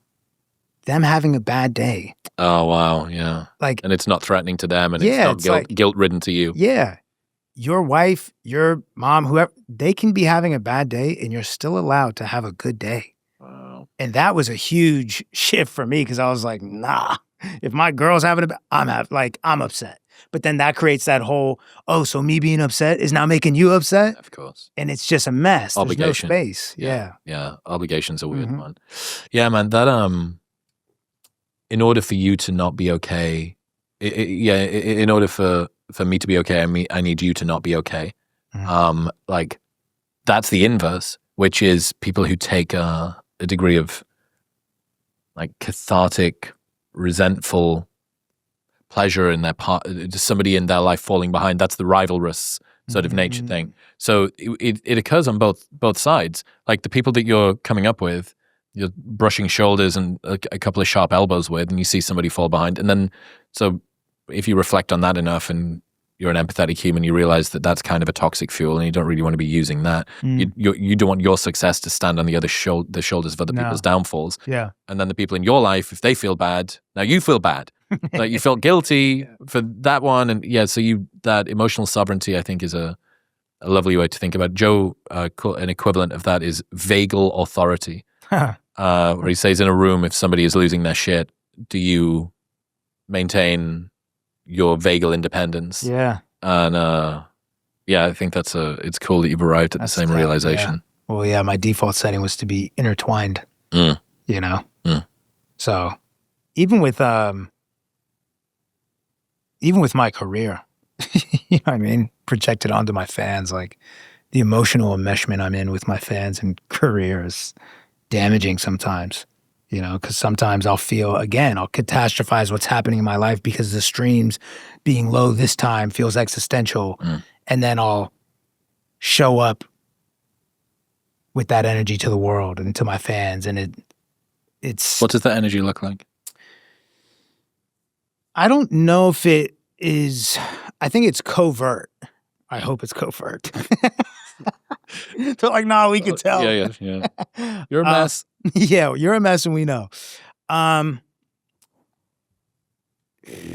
honestly, I don't know what it looks like for them. I think for me, it's more visceral. It's frantic. It's panicky. It's bouncing off the walls. It's, I got to make something happen right now. I got to make something shake, you know? And yeah, it's like sometimes I don't know if this, I feel like this is related because I'm feeling compelled to say it. Sometimes I wish I was the kind of artist who could drop one album every 2 years and it's huge and massive. You do the tour and I'll see you all in 2 years. You know? It's 50% of the reason why I drop so much music is because I love making songs and sharing them genuinely. The other 50% is because none of these have gone huge yet, to the point where I can take time off. You know what I mean? And it's some of that franticness, some of that existential, oh my God, the ship is sinking, is what fuels the output still to this day. Same for me, dude. Same for me. 6 years in at 3 a week, you'll be episode 1,150, 1,100, something like that. I don't want to give the universe a chance. just crushing a chance to move on. Crushing volumes of evidence. Yeah. Like there is no way that with this much output that it something's got to happen. Yeah, exactly. Yeah. But it is you make yourself a victim of your own work rate. Yeah. And there's an idea called the Red Queen effect. I think anyone's ever talked about this, at least not in music, which is crazy because it's a fucking sick idea. So in Alice in Wonderland, Alice is running around a tree and she runs faster and faster and faster around the tree, but she starts moving more slowly. There's a line from the Red Queen where she says, "You see, my dear, you now have to run as fast as you can just to stay in the same place." Oh, shit. I think that's really cool. Yeah. It's the classic full calendar day, and now you need to become more efficient and you need an assistant to take on the extra calls and you've got to do and before you know it, in order to just stay in the same place, you have to work as hard as you ever have. Fuck. That's why the idea of climbing another mountain is fun. Because I kind of alluded to when you're cutting weight versus bulking versus maintenance. Maintenance sucks for me because there's no big change happening. Cutting, you see weight flying off, or bulking, you see weight flying on. And to your point, it's just, it gets exhausting having to exert so much energy just to maintain. Yeah. Yeah, because you set yourself a pace when the fuel was different. And, this is another Joe Hudson thing where he says, when you become successful, your job is not to work hard, your job is to have great ideas. And wow. If your goal is to make it, and then you do make it, and you're still punishing yourself just as much as you were in the beginning, you've still got that sort of come up energy. In many ways, that's compelling. It's inspiring to people. Yeah. It feels grassroots and sort of upward aiming and noble. But so much of that is you being terrified that if a few things, if people see you take your foot off the gas, maybe you'll become irrelevant. Or if people see you take your foot off the gas, they'll think that you've become a bourgeois, luxuriating, incumbent, right? You're like you're a nepo baby, but you're the father and the child. Yes. That's the real fear is that I'm going to lose relevance. And the only way to find out if I can be one of those artists who can go away and come back and not is by doing it. But then you might find out too late. Yeah. Not everyone's John Bellion. Yeah. I've seen that happen to artists, who do you think you are? You think you're just this. Yeah. You don't need to work so hard. It goes back to the overrated, underrated thing. There's a real sick part of my fucking mind that is terrified of more success because right now, to my fans, I'm still very much slept on and underrated. Yeah. Right? What happens if and when I catch the Billboard top 10 song and it's massive? Well, now, are you going to root for me now? Because now I'm Tom Brady. You know what I mean? Now it's like, are you going to root for the person who's winning? Even though I'm winning, but to the from an optics viewpoint, it's like, well, he's not this super mainstream guy. He's still so slept on. He's not in the conversations. And part of me is like, let me just stay right here. Yeah. It's like, I'm an underdog forever. Yeah. Yeah, well, again, so much of that is a very accurate representation of the way that human psychology works, unfortunately. And it is that underdog overrated thing that, when you're on your way up, people support you because you remind them of their dreams. And when you're at the top, people try to tear you down because you remind them of what they gave up on. And, God. Yes. It's Alex, one of my friends, has this story about where he started off his gym business sleeping on the gym floor, and it was underneath a car park that had these metal rivets in. So every time a car drove over it at night, it would go dunk, dunk, dunk, dunk, dunk, dunk, dunk, dunk, dunk, dunk. And he was sleeping on the gym floor, and he was the underdog. People loved him when he was the underdog. All they wanted to do was see him succeed. And you know that he slept. He's moved his bedding over to the far side of the gym, and then he'd take the classes, and then he'd move it back at night. And then 18 months later, I think he'd maybe expanded to a couple of locations. And when people came in, they'd be like, "Boss man, how's everything going?" And he's like, "What?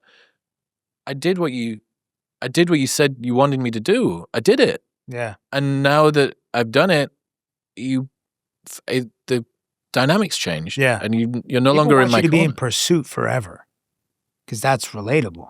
It's real. Oh, that's great. That's so true. They just want you to be in pursuit. They never want you to get there. Yeah. If you get there and I'm not there, what's that say about me? Oh, you think you're better than me because you got there. Well, also, you're no longer relatable, because 100%. if you've made it, then you're not, and maybe that's part of the reason that if you appear to take your foot off the gas a little bit, that it doesn't seem like you're still on the climb. Of course. It feels like you're just sort of floating with momentum. Well, in a fucked way, I'm scared that if more people like me, more people will not like me. Well, that's true. You know what I mean? Any increase in love often feels like an increase in hate, because we forget the compliments and we remember the criticism. So if any time that your platform grows and you get, the proportion of love stays the same, which is what you're trying to do and you should do on average, right? It's like, 99-1, love to hate. Yeah. But because you forget the love, any increase just feels like an increase in hate, because your brain is like Teflon for good thoughts and Velcro for bad thoughts. Yeah. It's a radar for negativity. It's just on the hunt. Always looking for it. Yeah. There's an interesting difference between the UK and the US, and I wonder whether this will happen within sort of small communities too. But in America, I think on average, more people want to see you win in case you take them with you.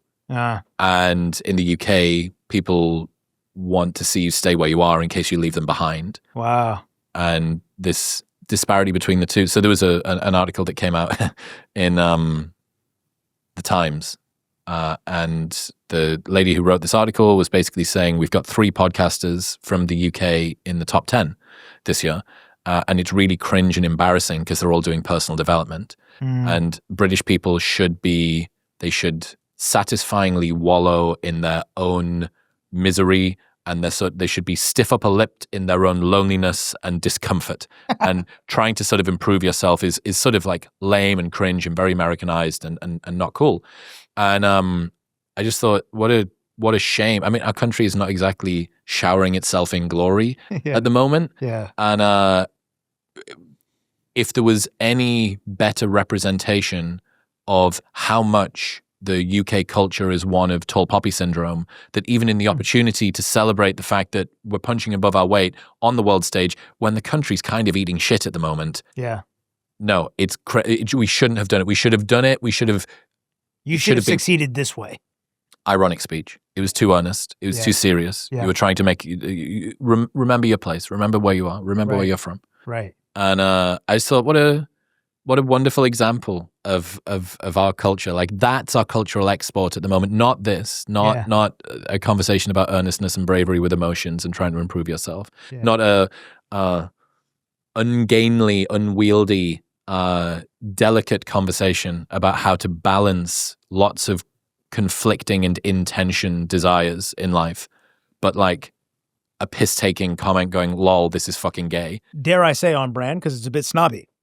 Dude, it fucking works. It works. But it works for a very specific cohort. And this is why, unfortunately, the UK, for a wild variety of reasons, but the culture is not insignificant. We have the same number of universities in the top 10 globally as America does. Wow. But we produce 80% fewer entrepreneurs.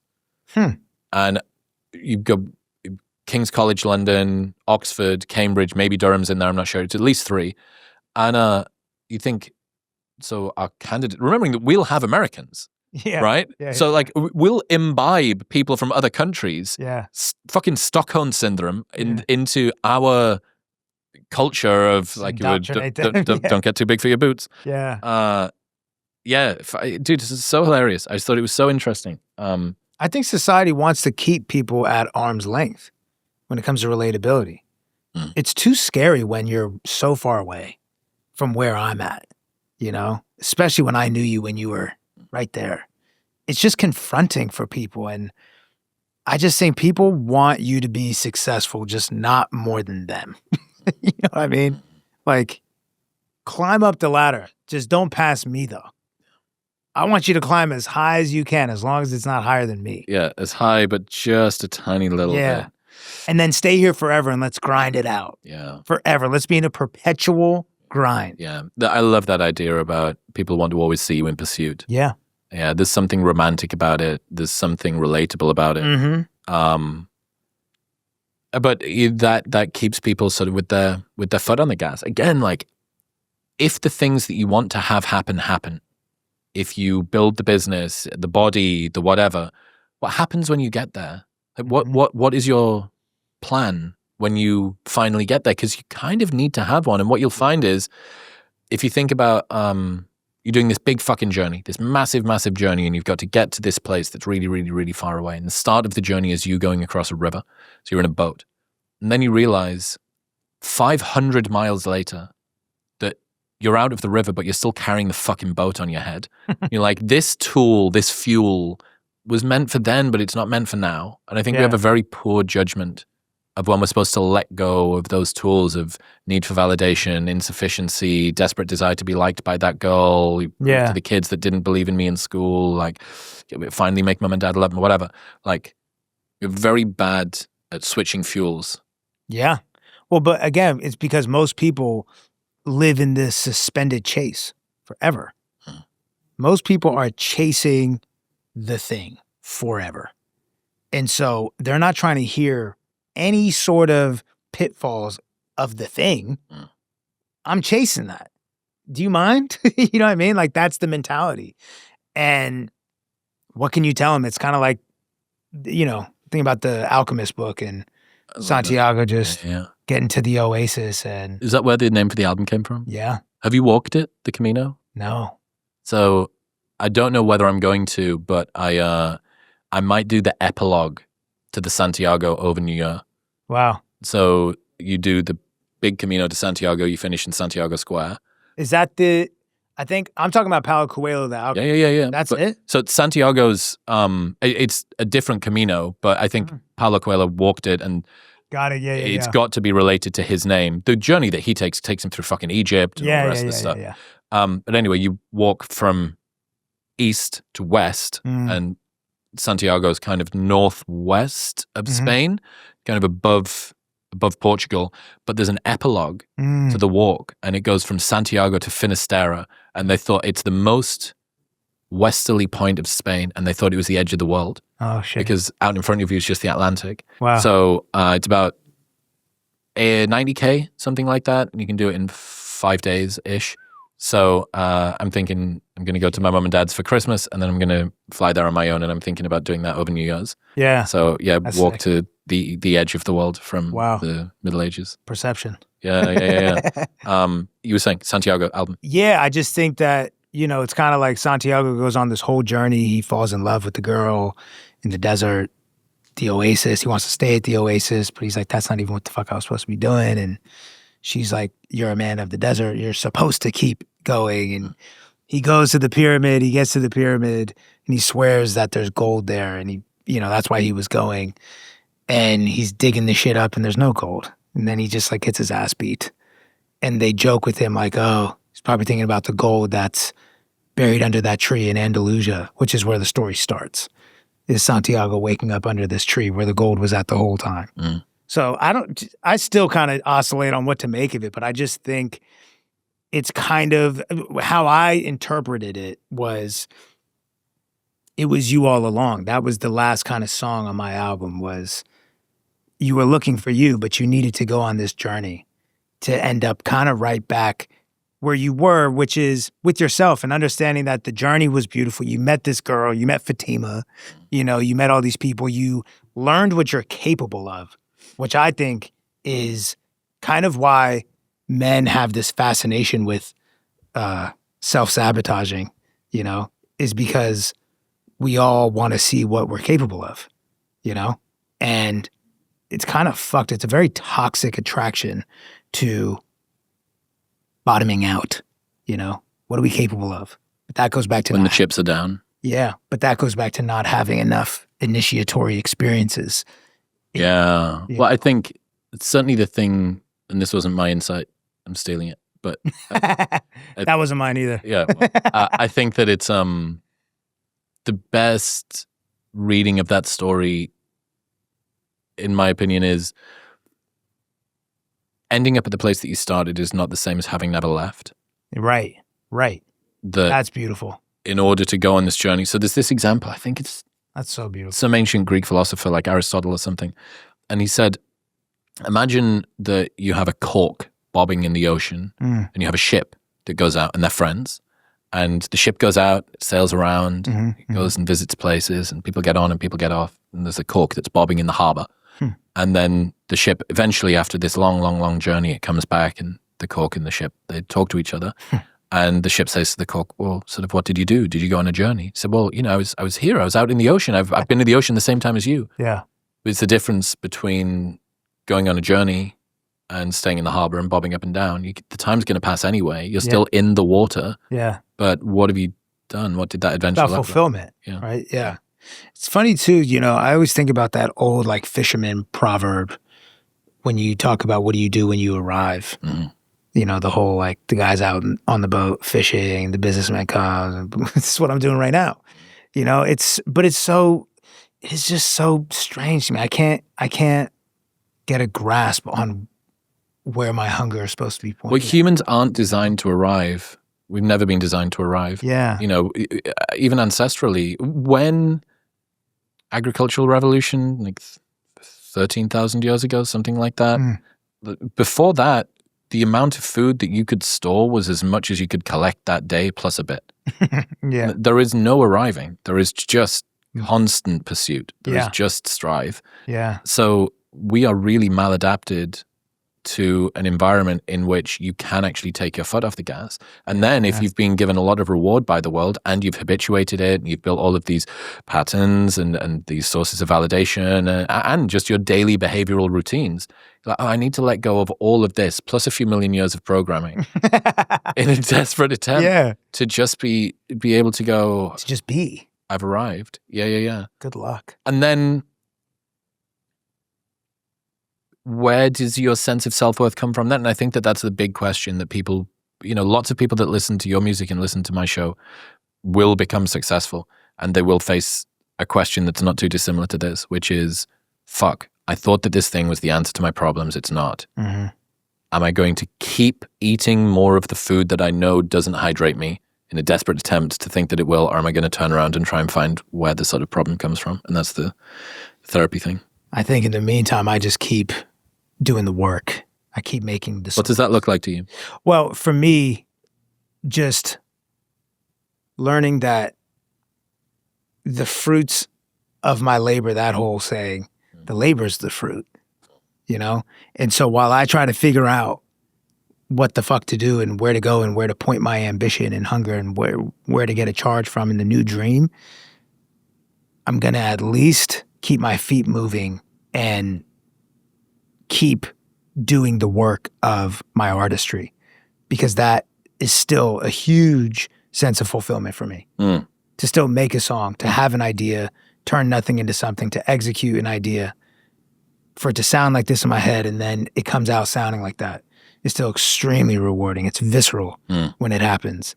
And so it's been a huge support system for me, my creative side, because while I try to figure everything else out, at least I have sustenance from this thing still, without any metrics. I always tell people, if I make what I want to make, the song is a success. It has to be. I can't keep living and dying by the industry's metrics. As existential as it feels to look at those numbers, I can't play that game. I have to change the metrics of success to, did I make what I want? Did I put out and share what I want? And did I share it in the way I wanted to share it? And when I wanted to and all that?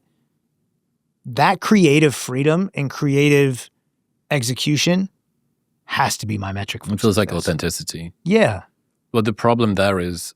And like alignment is the new reward, congruence. Yeah, exactly. Yeah, there's a massive problem with audience capture that people don't realize. Throwing red meat to your audience, making what you think that they want to hear, et cetera, et cetera. It's the YouTuber or podcaster that just starts beef with anybody they can because... I love how you just said that. Throwing red meat to your audience. It's so, I love that.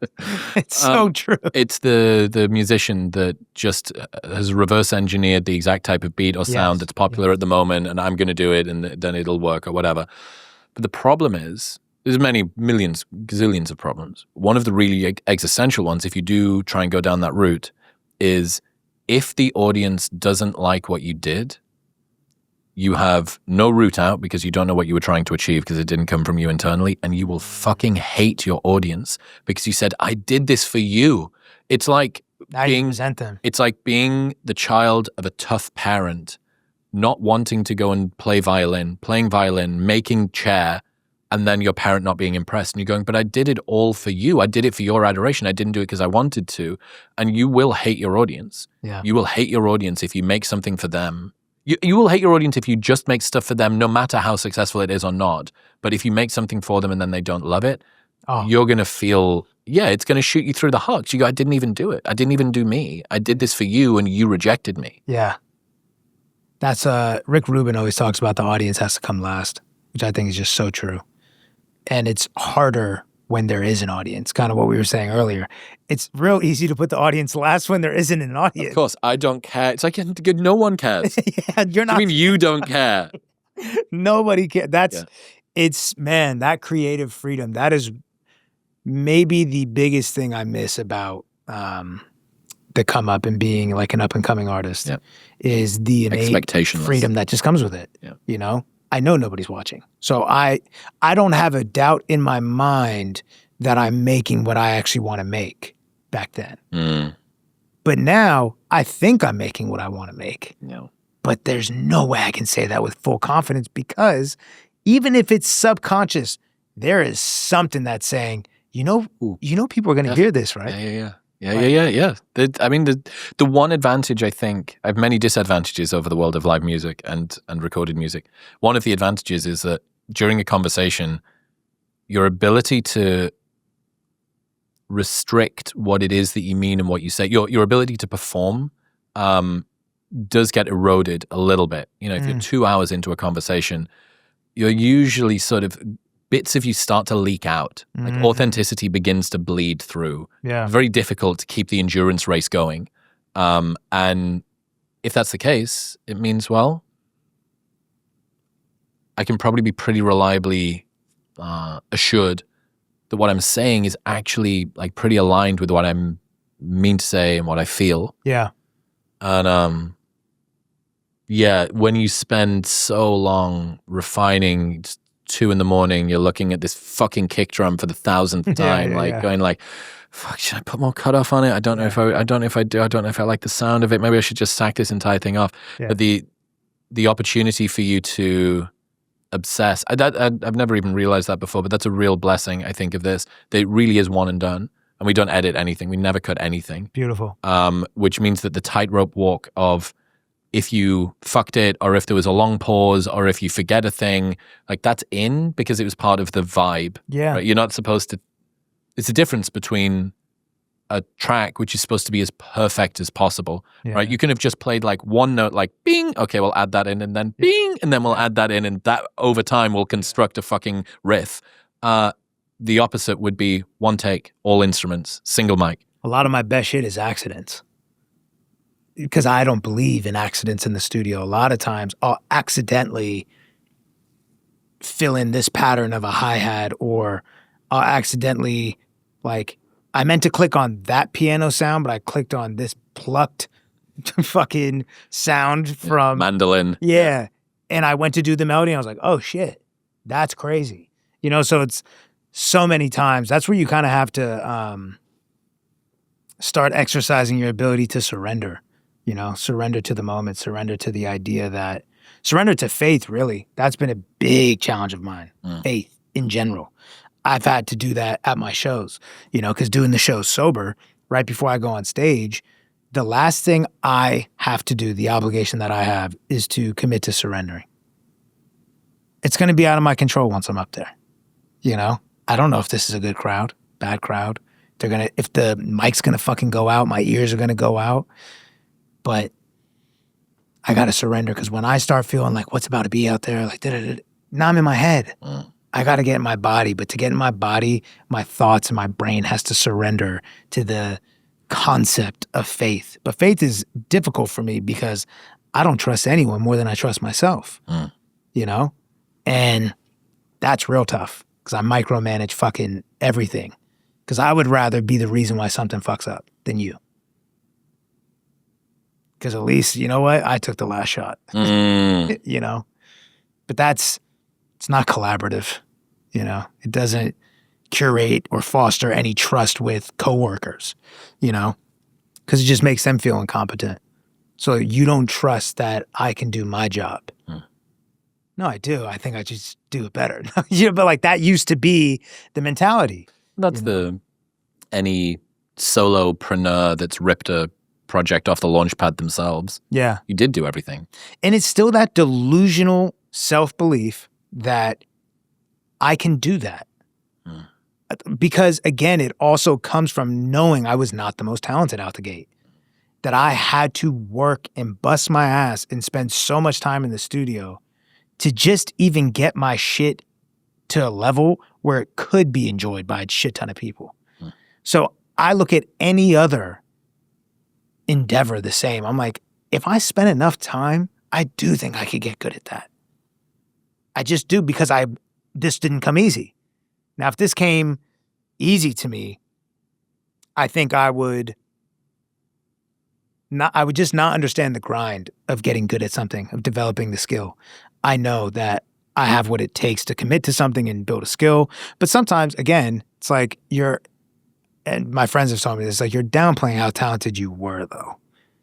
You did have talent, you know? It sounds more romantic to say that you had nothing. But then when I look at it from a logical POV, I'm like, if 15-year-old me played his beats for 33-year-old me now, I would genuinely think he's not going to make it. That's why when people play me their music, I'm like, what do you want me to say? Because I should have no authority or control or influence on your decision to keep going or not going because I would tell myself his shit sucked. I would have told me to stop, you know? So I don't know. I think that's what's kind of given me the audacity to think I could write a book or I could act or I could go play basketball in Vietnam. Because why not? I fucking became an artist and I was trash. You know? Yeah. Russ, ladies and gentlemen, dude, you're awesome. Thank you, man. Where should people go? What can they expect next? What do I have next? More music to combat the anxiety I have of being forgotten. Yep. Yeah. Music. I got a movie coming out in hopefully like in the spring of next year, which is exciting. Congratulations. Yeah. Just catch me spiraling on social media. Fuck yeah. Appreciate you, man. Thanks, man. This was incredible. I appreciate you having me. Seriously. Thank you very much for tuning in, and congratulations for not being so TikTok-brained that you actually made it to the end of a full podcast. Hooray. Maybe another podcast with the one and only Naval Ravikant would also be good for you to watch. That's right.